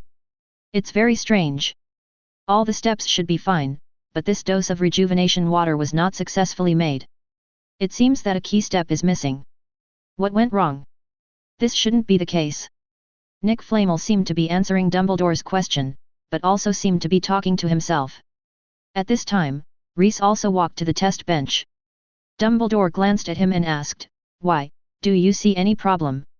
Originally he was just asking casually, but Nick Flamel beside him suddenly raised his head, looked at Dumbledore, then glanced at Aris, and then said in a strange tone, "Albus, are you getting senile? This potion of revitalizing water combines professional knowledge in the fields of potions and alchemy. How can a first-year wizard understand it? You can look down on yourself, but don't take me with you." Nick Flamel's meaning is very clear. If even Dumbledore can't understand it, do you think a one-year-old boy can understand it? This is an insult to the profession of alchemy. Yeah, that's right. Dumbledore smiled and shook his head. He didn't expect Aris to understand, he just asked the question for some unknown reason. At this time, Aris was looking at a device on the experimental table with clear eyes. Then, a questioning voice sounded, "Senior Nick Flamel, this device should be a combination of magic potion and alchemy, right? I see that this device seems to be trembling slightly. Is there an error in one of the alchemy runes?" "No, when making these devices, I carefully checked every alchemical rune several times. There will definitely be no problem. As for the slight tremor you mentioned, why can't I feel it?" Nick Flamel didn't care about Aris's words. At this time, Dumbledore suddenly interrupted, "Nick, is it possible that you can't feel the slight vibration because your body is shaking more strongly than the device?" "Old Albus, what do you mean?" Nick Flamel glared. "No, I mean, this device seems to be really shaking." Dumbledore pointed to the device Aris was talking about. "Besides, if you don't stop testing, this thing might explode." Since coming into contact with elemental energy, Dumbledore's mental power and perception have greatly improved. At this moment, he could clearly feel that the energy in the device had become very unstable. "If we don't take countermeasures, it will probably explode." "Impossible." Nick Flamel walked tremblingly to the device and leaned over to observe it. Too late. Aris suddenly drew out his wand. At the same time, Dumbledore stretched out his hand almost at the same time, and two waves of magic power emerged instantly. The devices running on the test bench suddenly seemed to have been paused and all fell into a paralyzed state. Puffs of white gas slowly emerged from the vents of several devices. "What are you doing?" Nick Flamel walked to the devices angrily and began to check them with a distressed look on his face. "This is a device that I spent several years to make. If it breaks, I may not have enough time to make these things. Old Albus, you are trying to kill me. And you, little guy, dare to show off your alchemical knowledge in front of me. Do you know what this behavior is called? Showing off one's sword in front of another." Aris asked tentatively. "What?" Nick Flamel was stunned. Even Dumbledore turned his gaze towards the boy. "Well, it seems that these two old men don't know who Guangong is." Aris coughed lightly, then said seriously, "Senior Flamel, I have no intention of interrupting your experiment, nor do I have the intention of showing off my alchemical knowledge in front of you. I think anyone with a little bit of common sense would not do such a self-humiliating thing. I just noticed something strange. Perhaps this inconspicuous abnormality may be the reason why your experiment went wrong. As for why you pulled out the wand just now, Professor Dumbledore may be able to give you a reasonable explanation for this reason." If we don't take action, your house will be blown up. Dumbledore looked at Nick Flamel unhappily. How could it explode? Nick Flamel obviously didn't believe it. But Aris was prepared. He walked over to the malfunctioning device and gently waved his wand. Then, the device floated into the air, and each of its parts began to disintegrate smoothly. Perfect magic control, you've gotten even better. Dumbledore made no secret of his admiration for Aris and watched the boy's performance as if he were appreciating a work of art. Aris smiled slightly, then looked at Nicolae again. Senior Flamel, please look at this rune. Aris controlled a part to float in front of Nick Flamel, then pointed at a very inconspicuous little rune and said, the stroke of this rune is wrong, which causes the effect of the rune to be completely different. From the meaning of this rune, we can roughly infer that this should be a secondary connection point of the energy cycle. However, due to the incorrect strokes of the rune, the function of this connection point has been abolished and turned into a circulation point, which has affected the overall energy cycle of the experiment. Fortunately, this circulation point is not in an important position, so your experiment has been carried out until now. Otherwise, I am afraid that it would have exploded violently due to the conflict of energy circulation. Listening to Aris's words, Nick Flamel's expression gradually changed. Dumbledore nodded gently, although I don't know the specific steps of this experiment, Aris's analysis is well founded, and this rune seems to be a little bit wrong to me, Nick. Albus, are you sure this little guy is a freshman in your school? Nicholas Flamel looked at Aris with a strange expression, as if he was looking at a monster. The state of mind that he had cultivated over 600 years of life was now experiencing violent waves. You heard it right, Nick. He really is a freshman at Hogwarts. Oh, no, he has been in school for a semester. He can't be considered a freshman, but only half a freshman. Dumbledore rigorously corrected Nick Flamel's mistake. This is not right, this is so surprising. Nick Flamel's eyes widened. He actually knows such a rare ancient magic symbol? It seems, he also understands the experimental steps and key device nodes of the Vitality Recovery Water. This level is at least at the level of a high-level potion master and alchemist. Albus, you actually brought him here to me, are you trying to make fun of me? Senior Flamel, you misunderstood. At this time, Aris suddenly said a little embarrassedly, I discovered the abnormality of the rune by luck. As for the specific steps and effects of your experiment, I don't really know. However, I am quite interested in this vitality revitalizing agent. I wonder if I have the honor to observe your next experiment. Chapter 122. Amazing Talent. Nick Flamel's eyes were shining as he stared at Aris. Of course, if you are interested, you can definitely do this experiment with me. The vitality revitalizing agent is very effective for old guys like us. After drinking it, it can greatly restore the overall function of the body. You're right, Albus. Nicholas Flamel suddenly looked at Dumbledore. I'm not old enough to need a resuscitation potion, am I? Dumbledore smiled and looked at Nicholas Flamel meaningfully, as for you, if you don't drink some of this stuff, your body will probably reach its limit soon. Aris, if you are interested, help him. Professor, please don't say that. Aris waved her hands repeatedly, Senior Flamel's attainments in alchemy are simply beyond my reach. I'm just a little smart and I read 2 more books. Of course, since you have already invited me, I will naturally obey your orders. As he spoke, Aris gently waved his hand, changed the magic runes on the fusion device, and then reassembled the device. This should be fine. Senior, you can try restarting the device again. Well, a perfect change. Even I couldn't do better. Nick Flamel watched Aris rearrange and optimize the runes on the device and then reassemble it. The skilled movements and the confidence without the slightest hesitation made the alchemist nod in appreciation again. I still find it hard to believe that an 11-year-old boy can understand such advanced alchemical runes. Thank you for the compliment, Senior. Aris smiled modestly. In fact, the reason why he was able to see the problems in this experiment was mainly because of Moss. Just now, Moss collected all the data and steps of Nickelmeen's entire experiment, and then began to analyze and deduce based on this data. Because the data was sufficient and clear enough, the deduction process went very smoothly. Not only are the critical errors marked out, but adjustment plans are also derived. This is the power of the highly intelligent magic device from Otherworld, where the elemental magic civilization is extremely advanced. It can be said that as long as there is enough data and theory to support it, the existence of moss alone may allow the elemental system to truly flourish in this world, and this is not an exaggeration. The most important thing is that alchemy, in some aspects, does have a lot in common with the theory of elemental magic. Then let's begin. Nick Flamel restarted the experiment with a serious look. The devices connected in series on the operating table entered working state again. Bursts of buzzing sounds and faint energy fluctuations continued to emanate from those devices. Except for the sound of the equipment running, there was no other sound in the entire laboratory. Nick Flamel and Aris both stared closely at the running devices. Dumbledore also watched with interest, glancing at Aris from time to time and nodding slightly. Seems to be very satisfied with Aris' performance. Soon, a faint light appeared inside the culture tank of the main device. That is where the filling materials are placed and the vitality revitalizing agent is finally produced.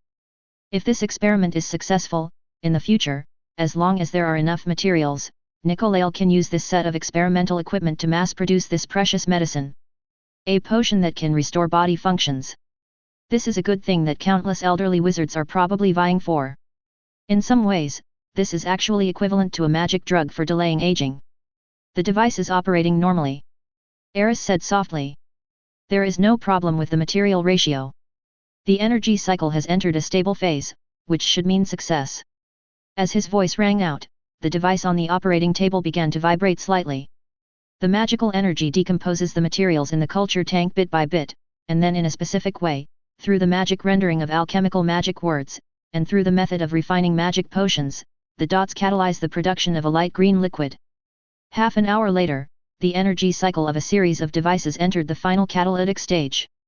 The buzzing sound throughout the laboratory became more obvious. The light green liquid in the culture tank was gradually getting darker in color.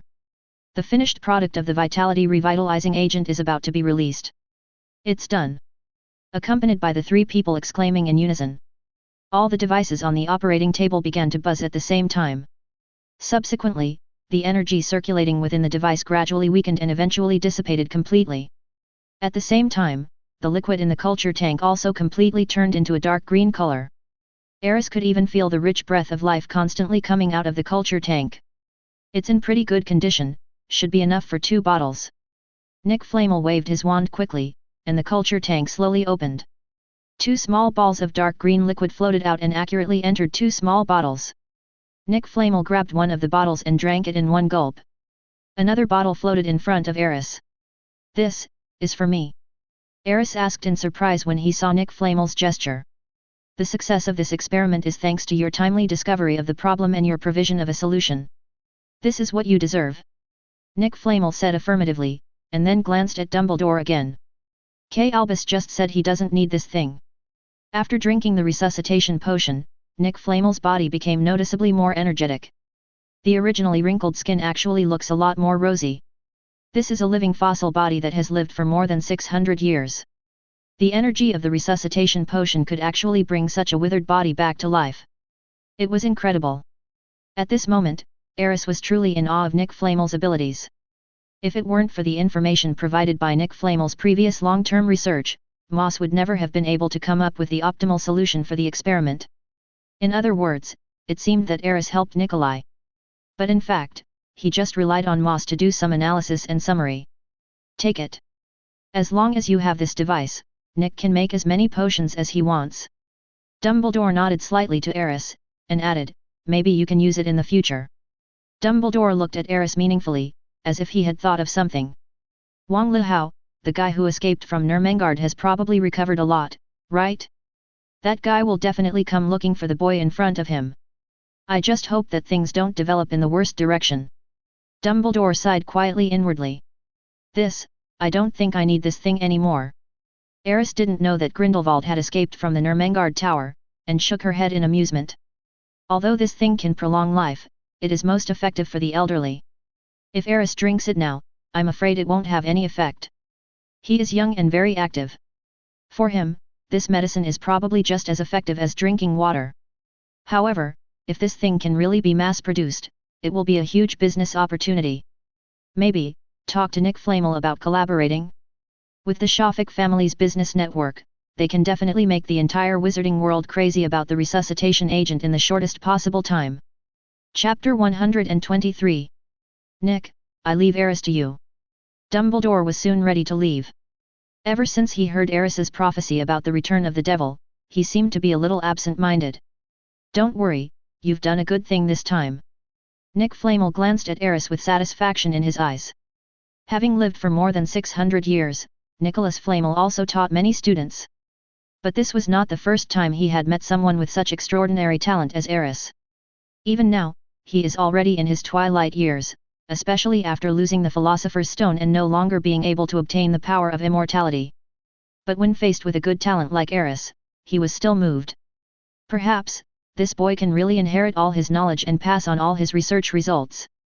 This is undoubtedly a huge temptation for an old man who has devoted hundreds of years to alchemy. Professor Dumbledore, some things are like the reincarnation of fate.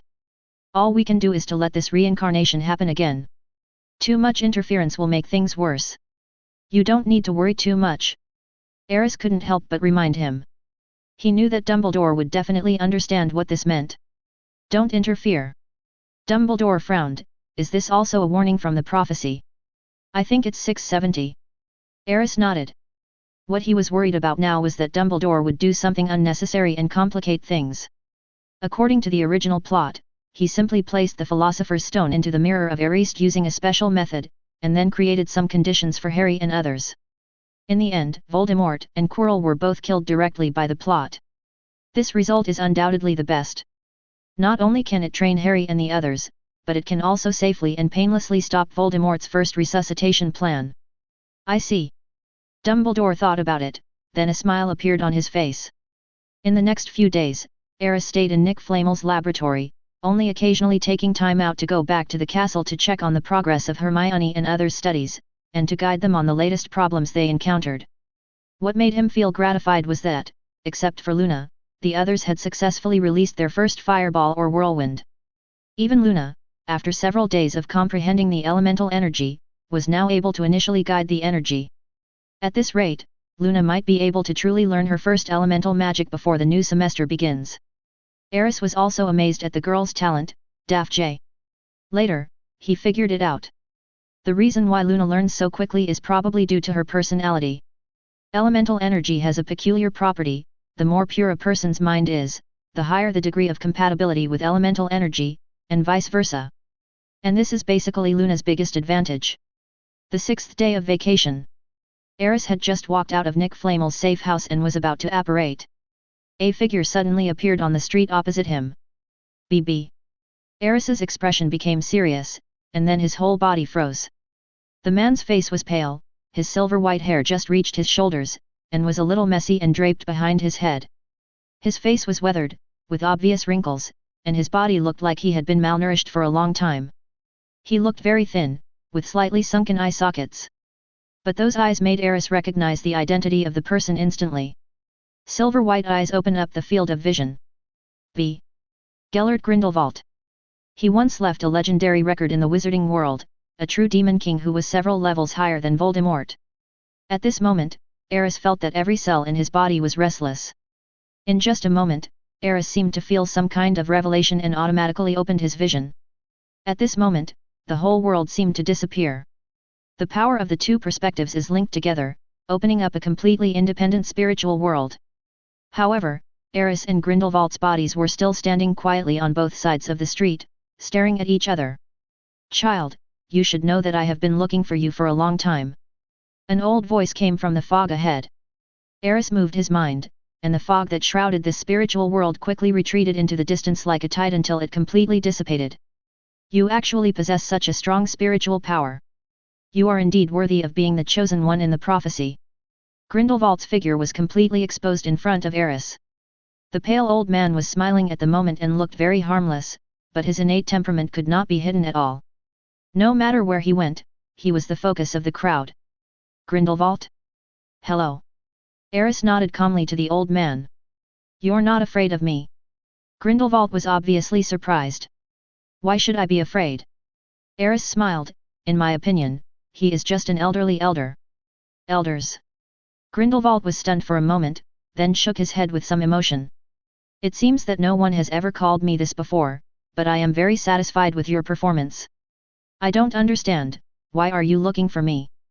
This is the question that Aris is most concerned about now. What does this great demon want to do after coming out of Nurmengard? At his current age, even if he wants to make a comeback, it might be too late. What's more, he was not unharmed in that high tower. At least Aris can feel now that the former great devil's magic power and spiritual power are somewhat unstable. At least, it is definitely much worse than his peak period. I'm coming to see you. Grindelwald slowly walked towards Aris. An invisible pressure made Aris frown instinctively, as if Grindelwald's mental power was exerting pressure intentionally. In this spiritual world, any power is determined by the strength of the spirit, and any attack is initiated by the spirit. After feeling the pressure, Aris instinctively began to resist. Then, the entire spiritual world suddenly became turbulent. Countless fragmented images appeared in the air, flashing continuously like a flashback. Do you know where this is? Suddenly, Grindelwald's voice sounded again. This time, without waiting for Aris to speak, he answered on his own, this is the world of vision, also called the past and the future. This is a world that only true prophets can enter. It is an unordered time gap formed by the superposition of your and my visions. I think there are some things that I can talk to you about here. Grindelwald stood in front of Aris, his eyes deep and his expression serious. At this moment, Bingley seemed to understand a little. This should be a battle between two visions, or, a battle between two prophets. Different from the curse duel. There are no so-called losers in this kind of confrontation. It is more about sharing a vision, or a common language for the future. The real function of this space is to connect him and Grindelwald in a certain dimension. This feeling, for Aris. Very novel. Chapter 124. I know the doubts in your heart. Grindelwald looked into Aris' eyes, smiled and said, I can tell you very clearly that the reason I came out of Nurmengard was because of you, only because of you. It's rare to find someone in this corrupt world that interests me, let alone an 11-year-old boy. To be honest, when Albus came to me with the news about you, I even sneered a little bit. I even feel that the old guy is going backwards. He actually worries that a little boy will affect the future of the entire wizarding world. It's simply laughable. And I was defeated by such a guy. It's even more shameful. He shook his head as if in self-mockery, and then his tone suddenly changed. But when I saw a corner of the future world from the horizon, saw the back of that person standing above all living beings, and saw that gorgeous and splendid world of prosperous magic civilization that made people yearn for it, I understood. Albus is right, your presence will change the world. My lifelong vision may be realized in you. So, here I come. The old man just looked at Aris straight, with an extremely serious look in his eyes. At this moment, the mental oppression Aris felt disappeared, and the countless flashbacks of this world also disappeared. It was as if the raging ocean suddenly turned into a calm lake. Aris had to admire that Grindelwald was really something. He can actually control the spiritual world so freely, and it is a world created by both of them. So, you're just here for a future possibility, and I'm here for you. Aris now understood that the old man in front of him had also seen some fragments of the future, so he came to him. This is almost the same as the situation with the Centaur tribe, right? Something like a figure standing above all other living beings, the cycle of fate, etc. Do they really believe in these supernatural things? Aris has always known that Hitachi's predictions are not very reliable. Especially when a prophecy becomes the only truth that people believe in. That's going to cause trouble. Just like Lao Fu, if he hadn't believed in the prophecy, he wouldn't have killed himself step by step. There will never be a savior, Harry Potter. Everything started because of the prophecy, and eventually returned to the result of the prophecy. Come to think of it, it's really scary. Lao Fu spent so much effort trying to prevent the prophecy from happening. However, he did not expect that the result of the prophecy was caused by him alone. It's like knowing your fate and wanting to change it, only to find out that the result of your fate is caused by yourself. This feeling made Reese even feel how unwilling and desperate Lao Fu was when he died. I am really speechless. You don't believe in the prophecy. At this time, Grindelwald looked at Aris strangely. A prophet who doesn't believe in prophecies? Have some professional ethics, please. It's not that I don't believe it, but I don't believe it completely. Aris shook his head. Then do you believe that a brilliant magical civilization will appear in the future? Grindelwald stared at the boy closely. Maybe. Aris shrugged. Perhaps. Grindelwald nodded slightly, as if he had thought of something. Then, a smile reappeared on his face and his tone became calm. Whatever you want to do, or not do, I support you. Grindelwald looked into Aris' eyes, with a hint of tenderness in them. Or, if you want me to do something, I will do my best to do it for you. You know, my strength is pretty good. Although so many years have passed and I have regressed a lot, I am confident that I still don't have many rivals in this world. But there is nothing I want to do. Aris thought for a moment and shrugged. The reform of the elemental magic system cannot be achieved overnight, and it is even more impossible to succeed by just Grindelwald killing a few people. So if you think about it carefully, Bingley really doesn't have anything that needs the old man to do now. Really? Grindelwald frowned. You know, I was the one who asked others to do things before. I have never been ordered or dispatched by anyone, not even by the greatest white wizard Albus Dumbledore. I just want to study hard now. I don't have time to think about so many other things. Aris spoke again helplessly. Grindelwald fell silent. Originally, he thought that with his reputation and strength, he could easily gain Aris's attention. But now, it seems he was wrong. This little guy doesn't seem to have the ambition he expected. What does it mean to just want to study hard? Is this something a future great devil or ruler would say? Oh, I have a question for you. At this moment, Aris suddenly spoke again, his eyes slightly shining. What is it? Grindelwald smiled again. Well, that is. Aris organized his words a little, and then asked, who is more powerful, you or Voldemort? Grindelwald was stunned for a moment, then looked at Aris with a strange expression. Is this your question? Yes. Aris nodded. Zero, please give me flowers. Of course I am the best. Grindelwald answered without hesitation. How do you know? Aris asked.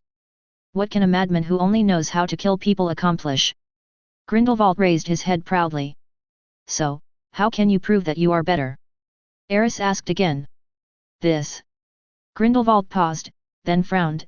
If you want to verify it, you naturally need to fight to find out, but I didn't have the chance to fight that guy. You know. When he was active outside, I was always in the Ermengarde Tower. So, how can you be sure that you are better than him? Aris asked again seriously, with a thirst for knowledge in his eyes. Grindelwald fell silent again. Obviously, you're not sure about the answer to this question, right? Aris looked at the old wizard in front of him with an innocent smile. Zero. Grindelwald remained silent. Okay, I get it then. Because of the system prompts that kept ringing in his mind, the smile on Aris's face became even brighter. Congratulations to the host for asking a question that successfully stumped a big devil and made him feel entangled and autistic. 1000 points are awarded. Good guy, he is indeed the former great devil. This reward is worth 2 for 1.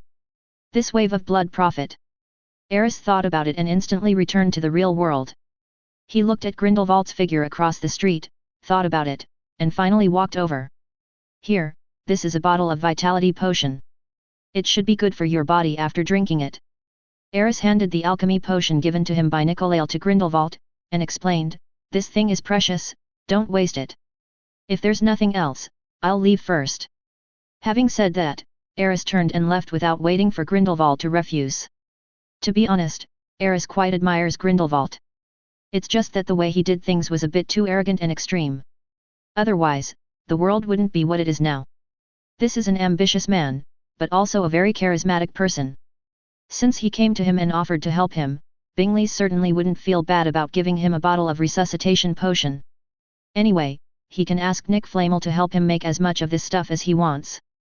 Behind him, Grindelwald looked at the dark green potion bottle in his hand, then looked at the back of the boy walking away, and fell into deep thought. After a while, a muttered sound came out of his mouth.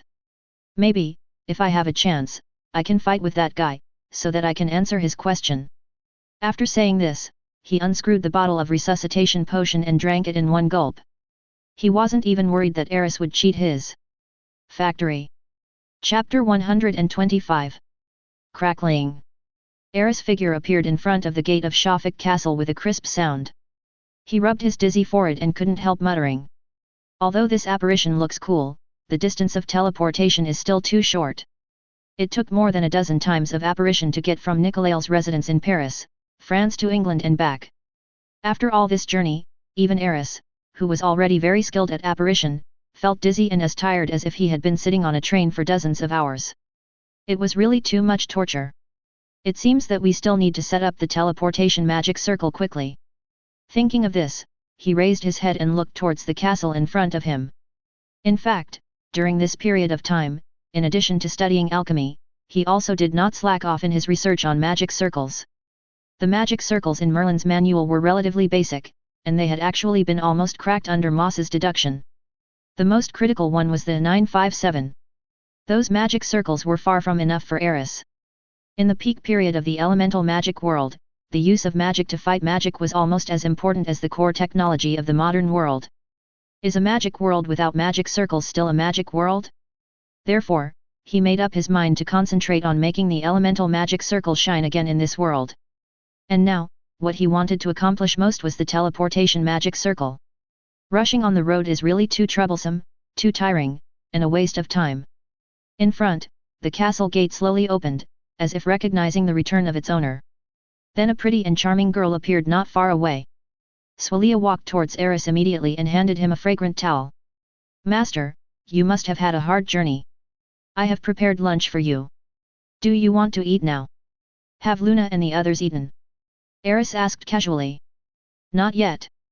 Sheila replied seriously, "Ms. Luna and your other classmates are still in the training ground." "So hard?" Aris was a little surprised. These little guys worked so hard that Aris felt embarrassed to criticize them. "Let's go to the training ground first," Aris said after thinking for a while. "Yes, young master." Shirley certainly had no objection. "Anyway, the prepared meals are kept warm by the elves, so you don't have to worry about them getting cold." The two quickly arrived at the training ground. Before he even walked in, Aris heard the sound of little wizards chanting spells inside. "Great fire elemental spirit, please obey my call," and burst into flames, condensing into a scorching fireball. "Great wind elemental spirit, please obey my call." This voice made Aris feel awkward. What's more, I felt embarrassed for them. This middle school atmosphere can be felt even through a wall. However, even this cheesy spell, which Aris thought was not very useful, seemed to have a good effect, right? As soon as Aris stepped into the training ground, she saw Harry rub his hands to make a small fireball and throw it directly at the magic target. Success! I succeeded again. This is the 10th fireball I've cast today. Harry looked at Ronald excitedly, showing off his achievements without any modesty. "I've already succeeded in 8, damn. I'm 2 less than you." Sparks suddenly appeared in Ronald's palm, and then the fireball he had just guided was declared a failure, and the success increased the number of failures by 1. Come to think of it, Hermione seems to be making fireballs faster and faster. At this time, Harry looked at the other side and saw the grumpy little witch who was blasting fireballs one after another at a magic target. It can be seen that Hermione's proficiency in fireball is already very high. Basically, a fireball can be thrown out in about 2 seconds, and the speed of chanting the spell is also much faster. You can even just chant a few keywords, like quickly casting a spell, and successfully release a fireball. Chu on the other side was doing the same thing, but she was not making a fireball, but a whirlwind. From this point of view, the elemental affinity and magic control of the two girls are much stronger than Harry and his friends, so it is not in vain to study with Aris for a whole semester in Hogwarts. The effect is very significant. And Luna, Aris was really surprised when he saw the little girl. She can actually use the wind whirl as well. At this moment, Luna had just created a whirlwind and was holding it in her hand, observing it carefully. The level of concentration was like observing some magical little animals watching a peaceful scene. This little girl, even when practicing magic, has developed a calm and peaceful feeling. How adorable. Ms. Luna has a great talent. Swalia has been observing the young wizards these days, and couldn't help but speak softly at this moment. Of course, I know that. Aris nodded slightly. Then, he thought about it and said, I didn't bother the little wizards. Just watched for a while and left the training ground. 0 It looks like we can have a simulation training this afternoon. Those 2 simulated training grounds have been empty for the past 2 days. Aris is waiting for the day when they can make fireballs, so as to train their combat skills. Of course, this training is not just for elemental magic, they can also use any magic they have learned. And their opponent will be Aris himself. After returning to the castle, Aris ate something first and then walked to the roof of the main building of the castle. There is a covered tower block with plenty of space. Aris had been thinking that if possible, he must build a teleportation magic circle here. Even if it's the kind that can only record a few coordinates. Moss, bring me all the information we've researched about teleportation magic arrays, and start trying to construct a complete array diagram. I want to set up a teleportation array here. As soon as Aris' voice sounded, Moss's figure was projected out. The elf-like magic light brain flew around the tower and then returned to Aris. Master, are you sure you want to build a magic circle on the roof? Any questions? Aris frowned slightly. Considering the instability of the building structure, Moss still recommends that you build the magic circle on the ground. At least you don't have to worry about the magic circle malfunctioning after the house is destroyed. It doesn't matter, my castle won't collapse that easily. Aris 2.9 smiled. Okay, Master. Moss will retrieve the information about the teleportation array for you right away. As soon as the pleasant voice fell, a light blue light emanated from Moss's body and projected onto the ground. Then, lines began to appear on the ground floor of the tower. The line diagram of this teleportation array was obviously much more complicated than the test magic array, and its volume was also much larger. When it was fully spread out, its diameter was nearly 10 meters. This was something Aris had not expected before.